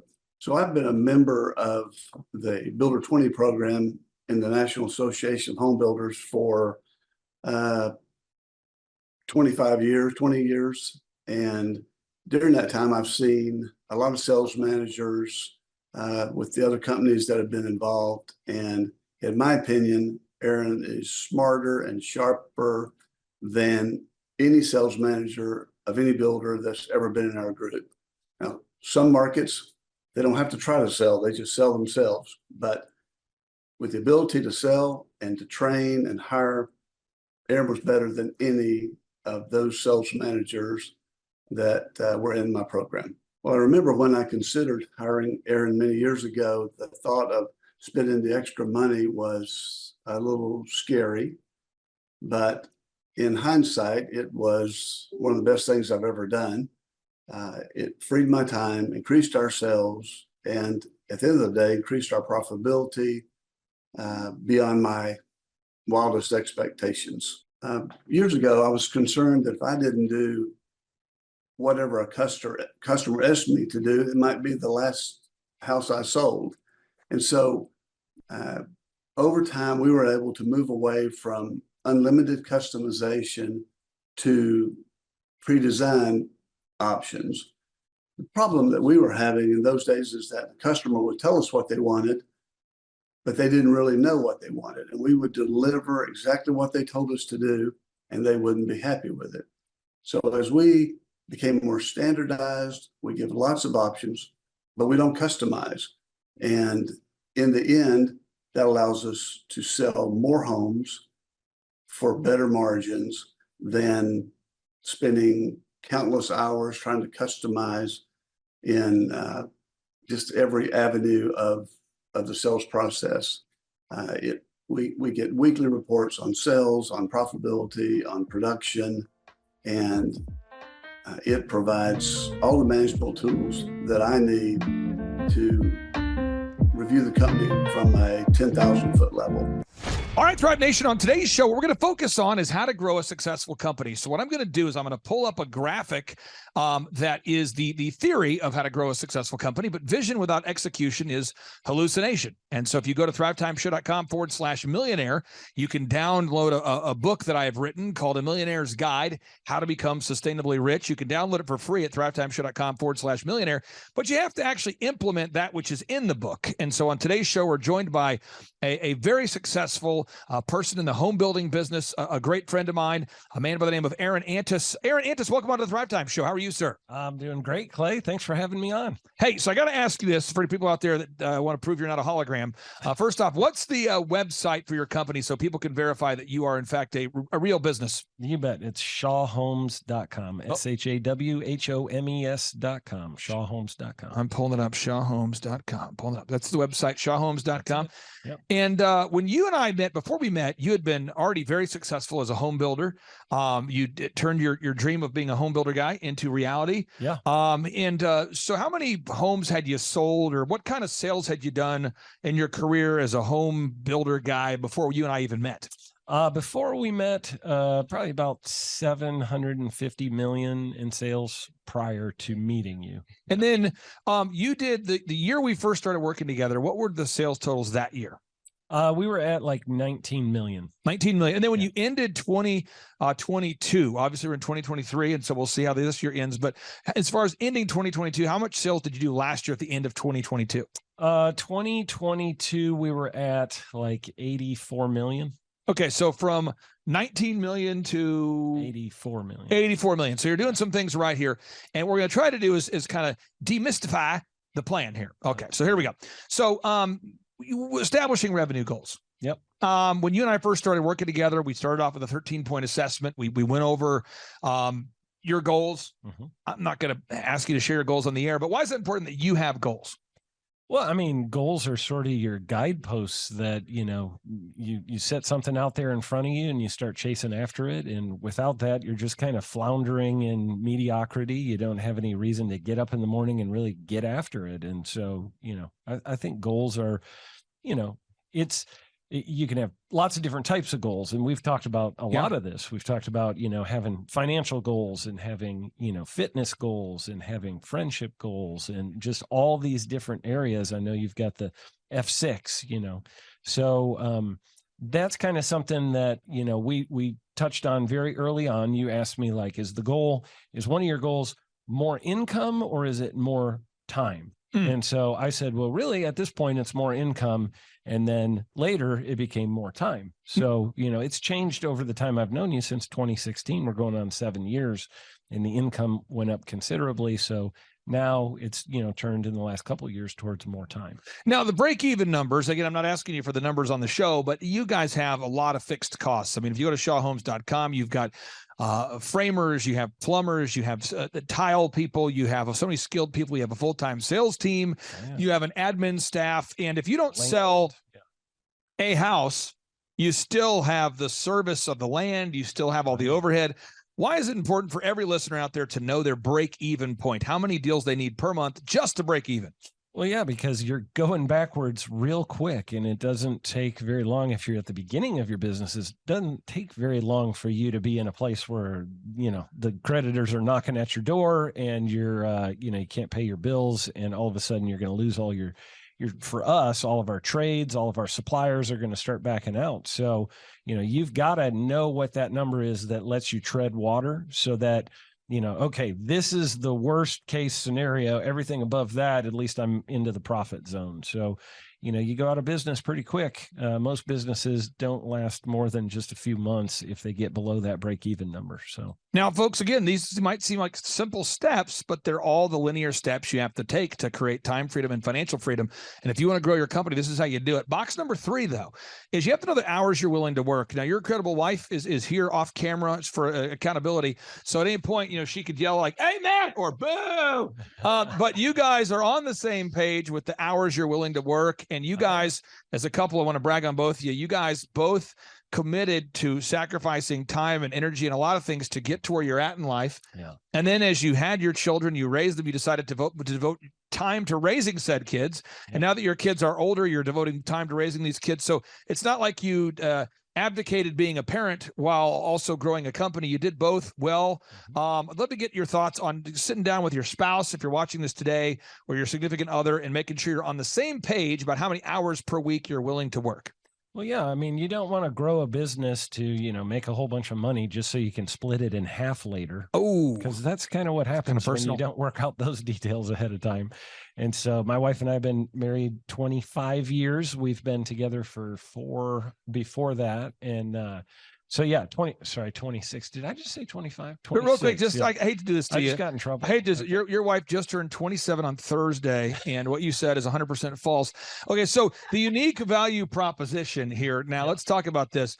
Whether it's, growing a home building company or a dog training business or a haircut chain or a carpet cleaning franchise or whatever business we're involved in helping to grow, you have to sit down as a listener out there, as a business owner. You got to figure out what makes your company unique. Absolutely. So I want to ask you, what makes Shaw Homes unique in the marketplace with other home builders? Yeah, we have more furnished and decorated model homes than any other builder in the market. So, a lot of times people, when they walk into a home and they're trying to decide if they like the floor plan, the layout, whatever, most builders in our market have an empty house that they walk into. It's just kind of echoes when you walk through it. There's no furniture or anything. And we completely, as you can see in this little video here, we completely furnish and decorate it, make it beautiful. We are the most award-winning builder in the state of Oklahoma. That's true. We've won like 5 times as many awards as any other builder in the market. So definitely that is one of our big, takeaways. And I'm going to throw you under the bus real quick, and I don't mean to do this super passively aggressively. It'll just be more of a subtle passive aggressive. When I met you, you guys had all these awards, but no one knew. That's true. It was like this weird, bizarre thing where you had all these awards. I remember talking to you, and I'm like, what makes you guys different? And you're like, we do a good job. And you're being nice about it. You're a good salesperson. But I said, well, tell me about the awards. And you're like, well, we got this award, that award. This is true. This award, like 45 minutes later, it's like that award. This award, I need to shave now. This award, that award, I need to go brush my teeth. This award, that award, I want to go mow the lawn now. This award, that award, I'm thinking about retiring. This award, that my kids are turning 18. I can see it. This award, you're just going, and this award, and that award. And so we put those on the website, and that helped. And the other thing you guys we needed to change was all these people were saying great things, but we didn't have video reviews of them saying it on camera. Right. So it was like your online reputation didn't match your real world reputation. It's so much good momentum there, and so many people loved you guys. And now you guys have, would you say, 100 video reviews? Oh gosh, I would say more than that. We've got, we have a lot. And every week you could just keep scrolling and scrolling and scrolling. I was scrolling. And this is actually all that's on this page. If you go to our YouTube channel, we have way more than this. So yeah. So again, and this is all the stuff. You're going to grow a successful company, folks. Step 1, you got to figure out your revenue goals. Step 2, you got to figure out your break-even goals. Step 3, sit down for an hour of power. Sit down with your spouse. Make sure that you guys are on the same page of your hours you're willing to work.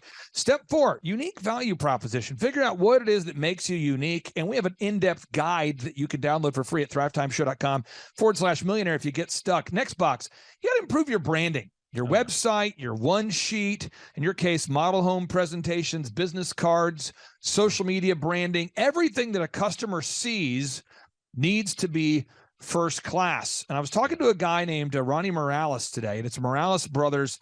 I think you met him at a conference. He told me this, and I'm not slamming Ronnie. Ronnie, if you're listening, I'm not slamming you. This is the real thing. Ronnie said he listened to our show for 7 consecutive years before ever reaching out. And now he's reached out, and he's up 57% in about 8 months. That's awesome. And we're going to put his story on part 2 of today's show because he's in Texas. Cool. And he's 7 years behind you. Yeah. But he's doing a great job. Good for him. What do you think that thing is where people have bad branding and they are not, we're not aware of it? Is it someone hasn't brought it to our attention? What causes bad branding? The number one thing I hear business owners say is, well, I don't really need good branding because I sell everything by word of mouth. Oh yeah, baby. Like I've got such an incredible reputation. You do. That everybody just comes to me by word of mouth. Yeah.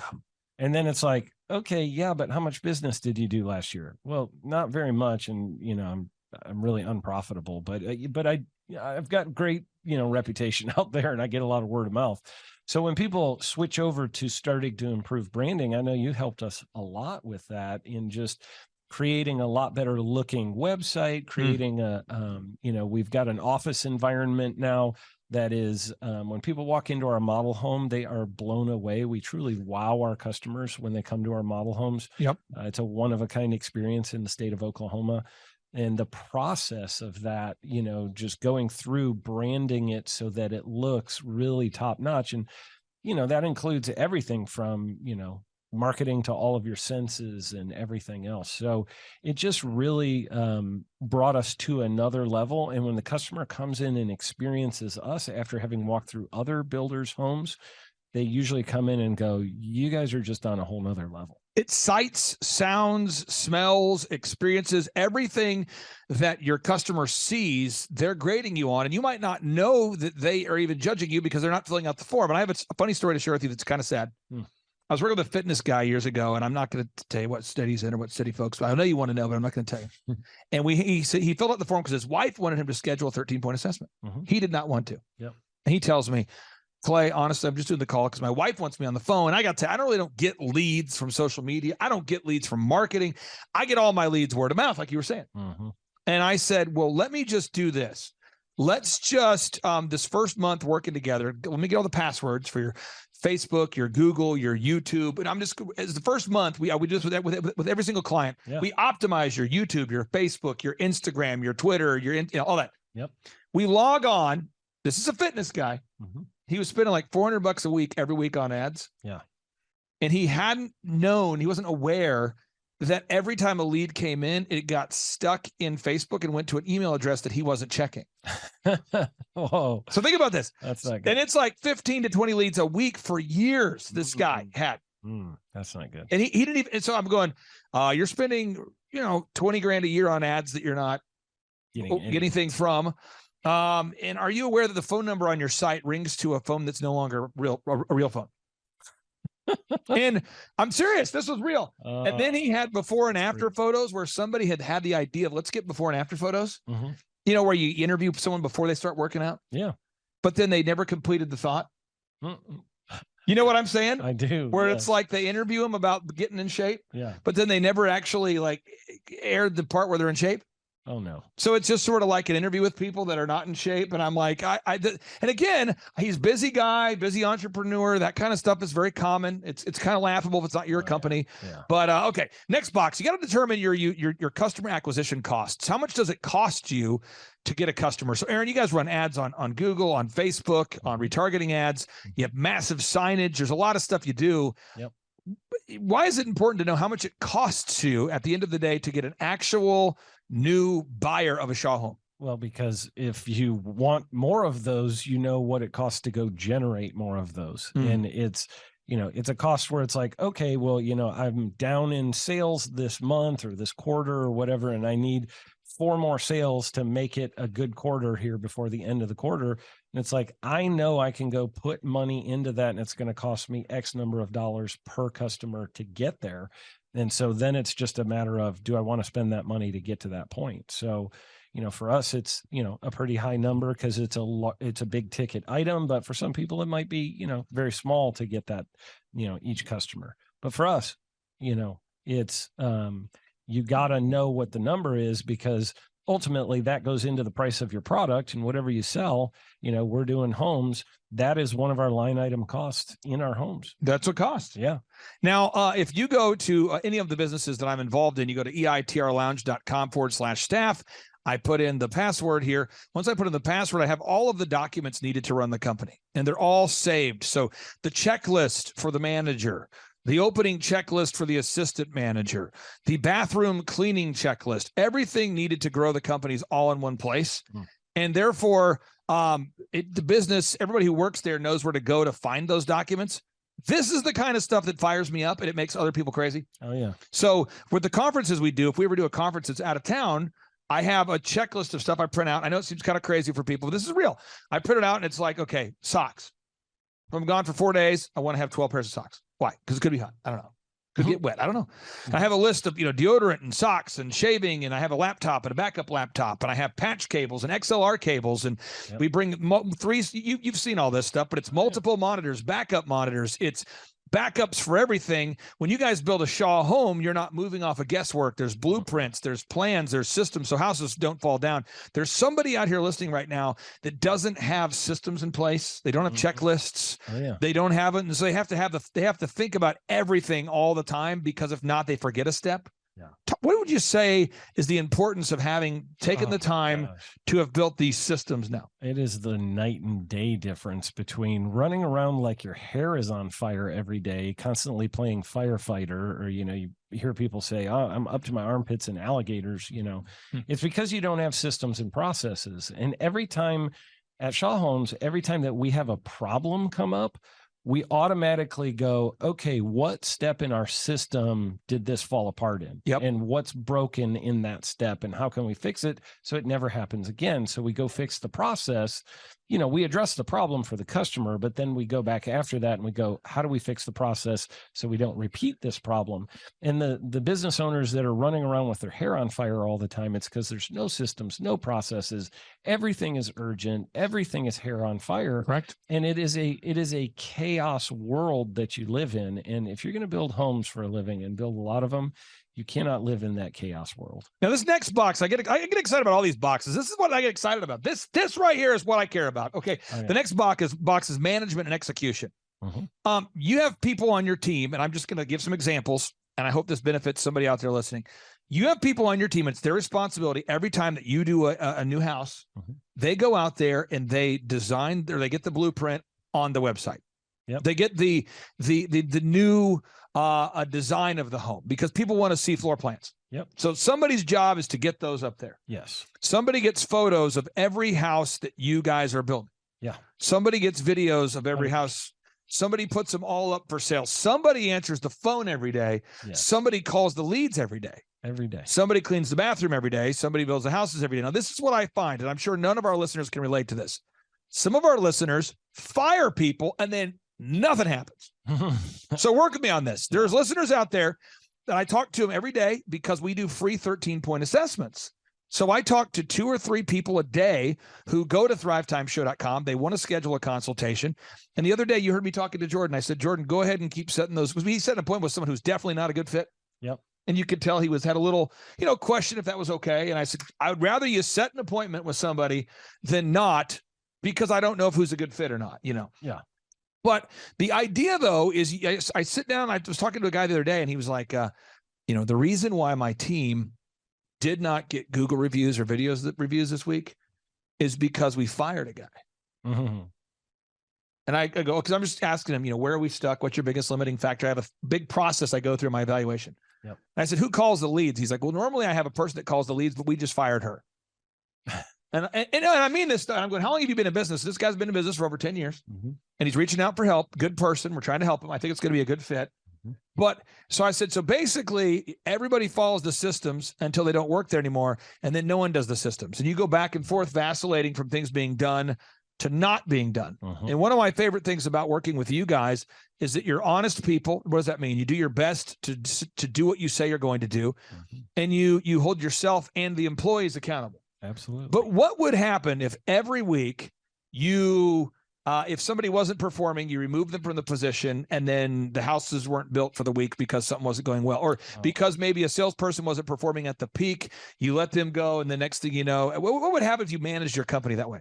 It would be a disaster. I mean, I can't just fire my superintendent without having somebody already ready to take over all of those responsibilities, because I've got materials showing up at the job site today, tomorrow, and the next day. I've got trades showing up who need some supervision, need to know what they're supposed to be doing.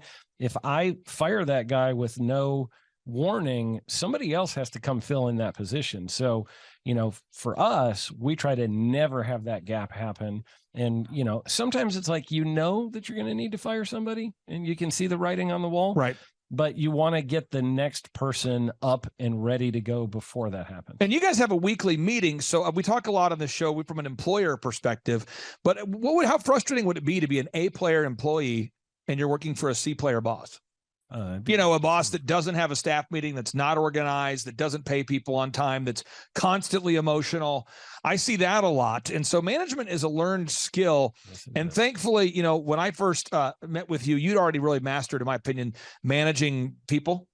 But this next box is where I thought we needed some help, was to build a system for constantly recruiting new people, because certain people work for Shaw Homes for 3 years or 4 years, and then they want to go move, they want to have a baby, they want to stay home, they want to get a new job. And even though you have low turnover at Shaw, certain people get to their expiration date and it's time for them to move on to something else.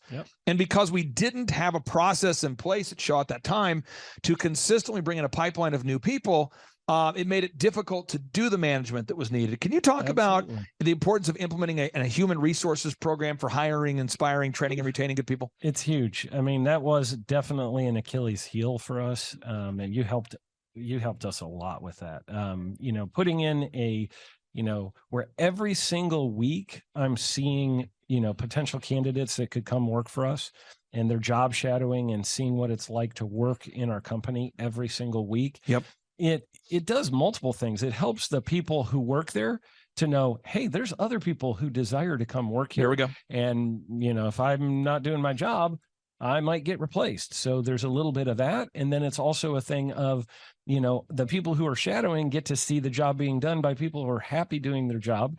And it helps them to want to come be a part of Shaw Homes. I've got a very long list of people right now in every single position that would be excited to come work for us if I did all of a sudden find myself with an opening, because occasionally people leave with no notice or whatever, something happens, family emergency, whatever. Right. And you have that, I need to replace somebody immediately. And the great thing about it is I have a whole bunch of people that I could plug into that position very quickly, because every single week I am interviewing. Now, the next box here is you got to do your accounting, and in order to earn millions, you have to automate your accounting. What does that mean? You have to have a system in place for making sure you price your products and services correctly, and that you pay yourself first, that you set aside a set amount of money to pay yourself and your staff. And all these things work together. And what I find is people ask me, often just not knowing, they come from a place of a good heart, they don't know. They say to me, Clay, what is the most important step in growing Shaw Homes? I've heard Aaron on the show. He's a great guy. Clay, I've heard PMH OKC on the show. Clay, I've seen OxyFresh on the show. What was the most important thing they did? And to me, that's like asking a hiker, what was the most important step you took to get to the top of that mountain? Well, it was the one we took there an hour ago. I took a left step. No, it's that gasket a baker. What's the most important ingredient? Is it milk? Is it sugar? Is it eggs? Is it, it's like asking a farmer, what's the most important thing, feeding the animals or watering them? What's the key to your success? There's just certain questions that I understand people want to know, but all of this has to work together, and nothing works unless you do. So I have 3 final questions for you. For anybody out there that's thinking about scheduling a consultation, a free consultation with thrivetimeshow.com and myself, obviously they're stuck with me if they fill out the form. I'm the only person that does 13-point assessments. Right. I believe I've seen it since 2005. We help people decrease their costs, increase their time, freedom, and profits. What would you say is the benefit of scheduling that 13-point assessment? Well, actually, the 13-point assessment was very eye-opening for me. You asked me a lot of tough questions that I probably should have been asking myself and wasn't. And so as we went through the questions, I was like, I think at every question you asked me, I was like, oh, that's a good question. And I was like, hang on, let me think about that for a minute. So I find that it kind of helps open your eyes to, these are some things that I know I have some areas of weakness. And then there were, I think, a couple of the questions where I was like, oh, I know the answer to this one. I got this one, no problem. But it helps you sort of identify. I walked away having identified areas of strength and areas of weakness, even though that really wasn't the purpose of the phone call necessarily. It helped me to see that. And then I was like, I think I have a need in a couple of these areas, and I didn't really know what to do for myself. I didn't have the answers. In part 3 of today's show, part 2, we're going to show the Ronnie Morales story. On part 3, we're going to do a testimony with Myron. And Myron just bought his first Lamborghini today, and he's super fired up. And so Myron's about 6 years down the path. We've been working with you for about 8 years, whereas Ronnie's been with us for less than a year.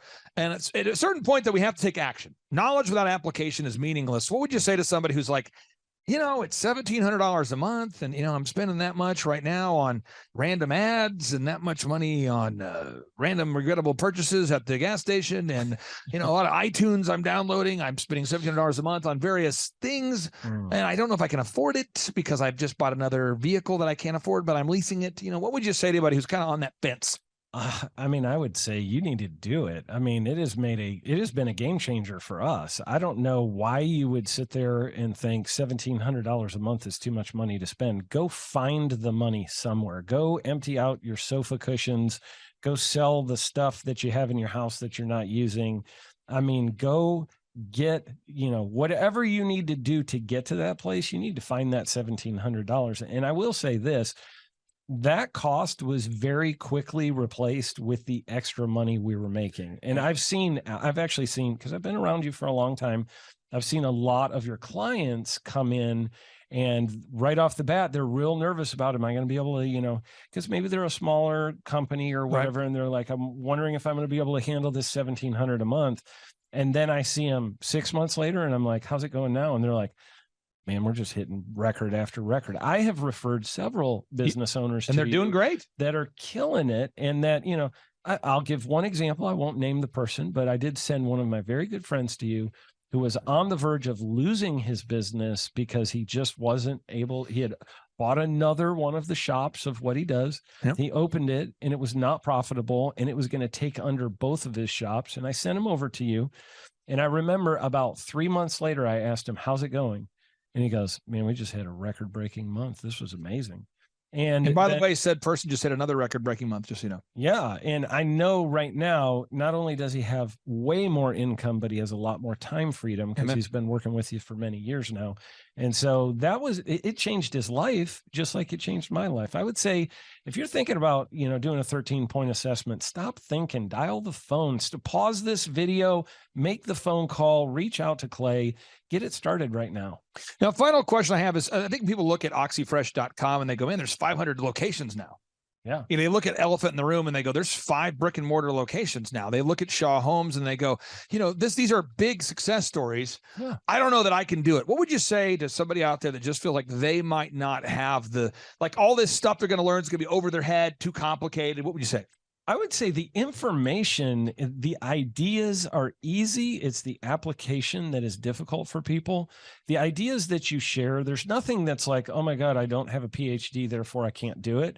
I feel like it's all very, very simple stuff, but it is a lot of action to get traction. And you got to get the action going. And I think if somebody has diligence and discipline or can learn diligence or discipline, they're going to do extremely well. And it's not about education. It's about action. Now, Aaron, I got one thing I want to say, and then we'll kind of wrap up today's show, okay, with a boom, because boom stands for big, overwhelming, optimistic momentum. And that's what's required to have success. People watching this, they're going, wow, Aaron, he looks like a normal guy. Well, that's true. They say, well, he sounds like a normal guy. Sounds like an all right guy. That's true. But the one thing you can't quite picture on the show, and I want to just give that gift to you folks who are watching, is Aaron smells tremendous. It's like if you had smell-o-vision, if you could just get up there and just smell that thing, it's incredible. And it's really, it's his aroma that allows him to achieve massive success. So if you're out there and you're going, what's the secret sauce? It's not a sauce. It's more of just a smell. So I don't know if you qualify to have the kind of success he has unless you smell like he smells. It's a really tremendous smell. Okay, let's end this thing with a boom. Here we go. 3, 2, 1, boom. Well, Thrive Nation, we have an opportunity all the time. JT, do you know what time it is? 4:10. It's Tebow time in Tulsa, Jerusalem, baby. Tim Tebow is coming to Tulsa, Oklahoma. Whoa. During the month of Christmas, December 5th and 6th, 2024, Tim Tebow is coming to Tulsa, Oklahoma in the 2-day interactive Thrivetime Show Business Growth Workshop. Yes, folks, put it in your calendar. This December, the month of Christmas, December 5th and 6th, Tim Tebow is coming to Tulsa, Oklahoma in the Thrivetime Show 2-day interactive business growth workshop. Whoa. We've been doing business conferences here since 2005. I've been hosting business conferences since 2005. What year were you born? 1995. Dude, I've been hosting business conferences since you were 10 years old. And a lot of people, have followed Tim Tebow's football career on the field and off the field. And off the field, the guy's been just as successful as he has been on the field. Now, the big question is, JT, How does he do it? Well, they're going to have to come and find out because I don't know. Well, I'm just saying, Tim Tebow is going to teach us how he organizes his day, how he organizes his life, how he's proactive with his faith, his family, his finances. He's going to walk us through his mindset that he brings into the gym, into business. It is going to be a blasty blast in Tulsa, Jerusalem. Folks, I'm telling you, if you want to learn branding, you want to learn marketing, you want to learn search engine optimization, you want to learn social media marketing, that's what we teach at the Thrivetime Show 2-day interactive workshop. If you want to learn accounting, you want to learn sales systems, you want to learn how to build a linear workflow, you want to learn how to franchise your business, that is what we teach at the 2-day interactive Thrivetime Show business workshop. You know, over the years, we've had the opportunity to feature Michael Levine, the PR consultant of choice for Nike, for Prince, for Michael Jackson. We've had the top PR consultant in the history of the planet has spoken at the Thrivetime Show workshops. We've had Jill Donovan, the founder of RusticCuff.com, a company that creates apparel worn by celebrities all throughout the world. Jill Donovan, the founder of RusticCuff.com, has spoken at the 2-day interactive Thrivetime Show business workshops. We have the man who's responsible for turning around Harley Davidson, a man by the name of Ken Schmidt. He has spoken at the Thrivetime Show 2-day interactive business workshops. Folks, I'm telling you, these events are going to teach you what you need to know to start and grow a successful business. And the way we price the events, the way we do these events, is you can pay $250 for a ticket or whatever price that you can afford. What? Yes, we've designed these events to be affordable for you, and we want to see you live and in person at the 2-day interactive December 5th and 6th Thrivetime Show Business Workshop. Everything that you need to succeed will be taught at the 2-day interactive Thrivetime Show Business Workshop, December 5th and 6th in Tulsa, Oklahoma. And the way we do these events is we teach for 30 minutes, and then we open it up for a question and answer session so that wonderful people like you can have your questions answered. Yes, we teach for 30 minutes, and then we open it up for a 15-minute question and answer session. It's interactive. It's 2 days. It's in Tulsa, Oklahoma. We've been doing these events since 2005, and I'm telling you, folks, it's going to blow your mind. Yes, ladies and gentlemen, the Thrivetime Show 2-day interactive business workshop is America's highest rated and most reviewed business workshop. See the thousands of video testimonials from real people just like you who've been able to build multi-million-dollar companies. Watch those testimonials today at thrivetimeshow.com. Simply by clicking on the testimonials button right there at thrivetimeshow.com, you're going to see thousands of people just like you who've been able to go from just surviving to thriving. Whoa. Each and every day, we're going to add more and more speakers to this all-star lineup, but I encourage everybody out there today, get those tickets today. Go to thrivetimeshow.com. Again, that's thrivetimeshow.com. And some people might be saying, well, how do I do it? What do I do? How does it work? You just go to thrivetimeshow.com. Let's go there now. We're feeling the flow. We're going to thrivetimeshow.com. Again, you just go to thrivetimeshow.com. You click on the business conferences button, and you click on the request tickets button right there. The way I do our conferences is we tell people it's $250 to get a ticket. Yep. Or whatever price that you can afford. And the reason why I do that is I grew up without money. JT, you're in the process of building a super successful company. Did you start out with $1 million in the bank account?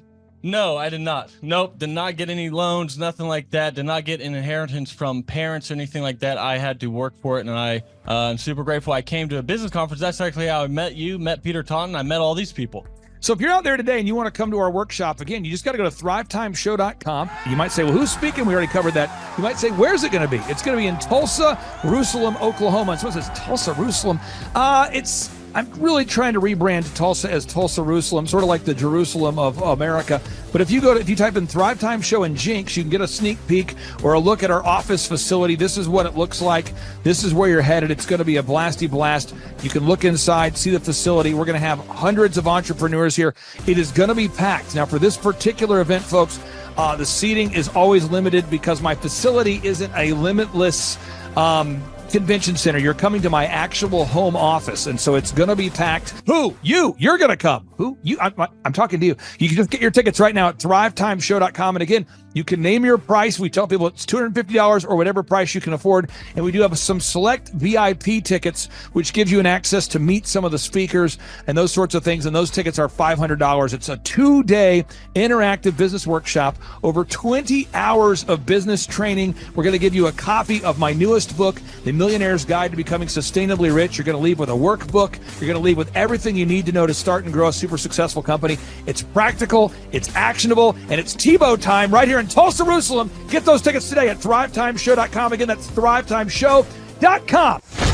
Hello, I'm Michael Levine, and I'm talking to you right now from the center of Hollywood, California, where I have represented over the last 35 years 58 Academy Award winners, 34 Grammy Award winners, 43 New York Times bestsellers.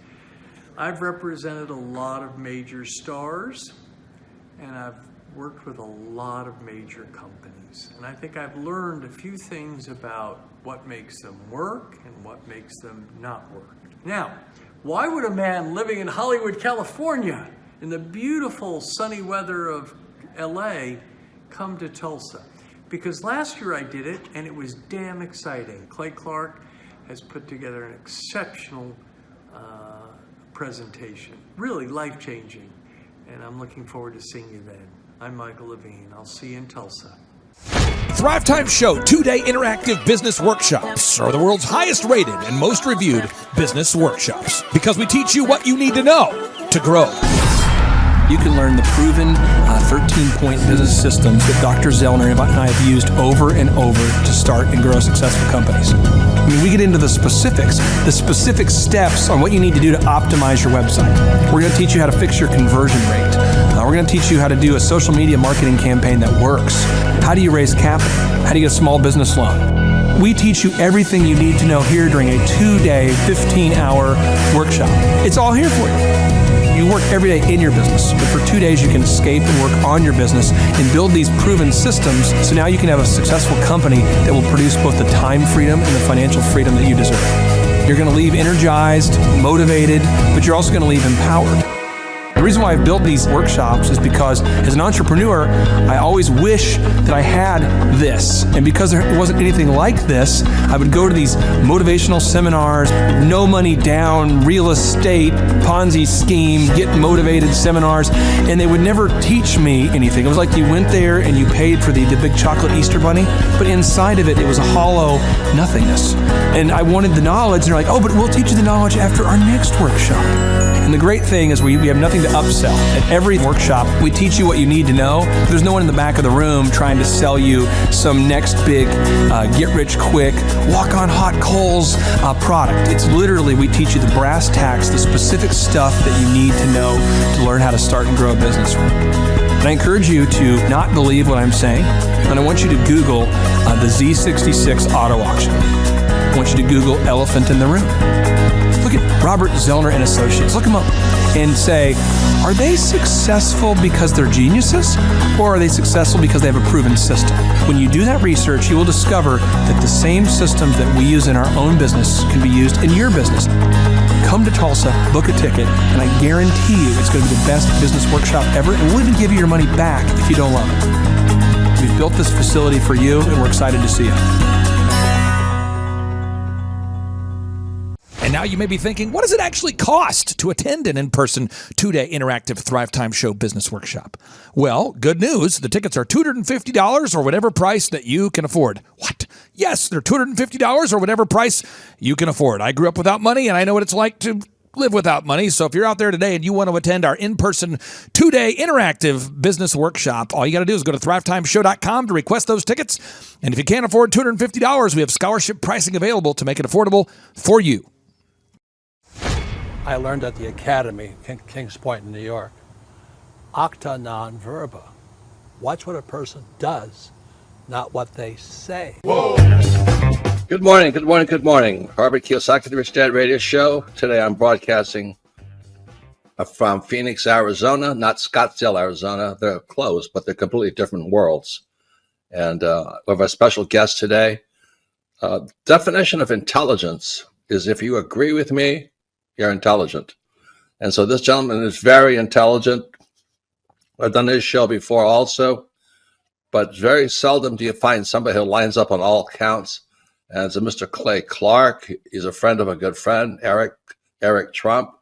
But we're also talking about money, bricks, and how screwed up the world can get in a few and a half hour. So Clay Clark is a very intelligent man, and there's so many ways we could take this thing.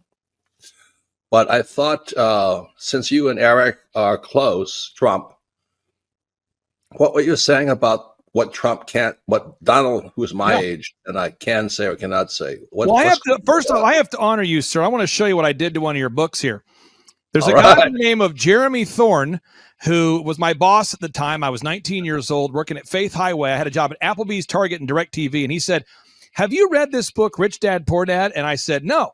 And my father, may he rest in peace, he didn't know these financial principles. So I started reading all of your books and really devouring your books. And I went from being an employee to self-employed, to the business owner, to the investor. And I owe a lot of that to you. And I just wanted to take a moment to tell you, thank you so much for allowing me to achieve success. And then I'll tell you all about Eric Trump. But I just want to tell you, thank you, sir, for changing my life. But not only that, Clay, thank you, but you become an influencer. More than anything else, you've evolved into an influencer where your word has more and more power. So that's why I congratulate you on becoming. Because as you know, there's a lot of fake influencers out there too, or bad influencers. Yeah. So anyway, I'm glad you and I agree so much, and thanks for reading my books. Yeah. That's the greatest thrill for me today. Not a thrill, but recognition is when people, young men especially, come up and say, "I read your book, changed my life. I'm doing this, I'm doing this, I'm doing this." I learned at the academy, Kings Point in New York, acta non verba. Watch what a person does, not what they say. Whoa.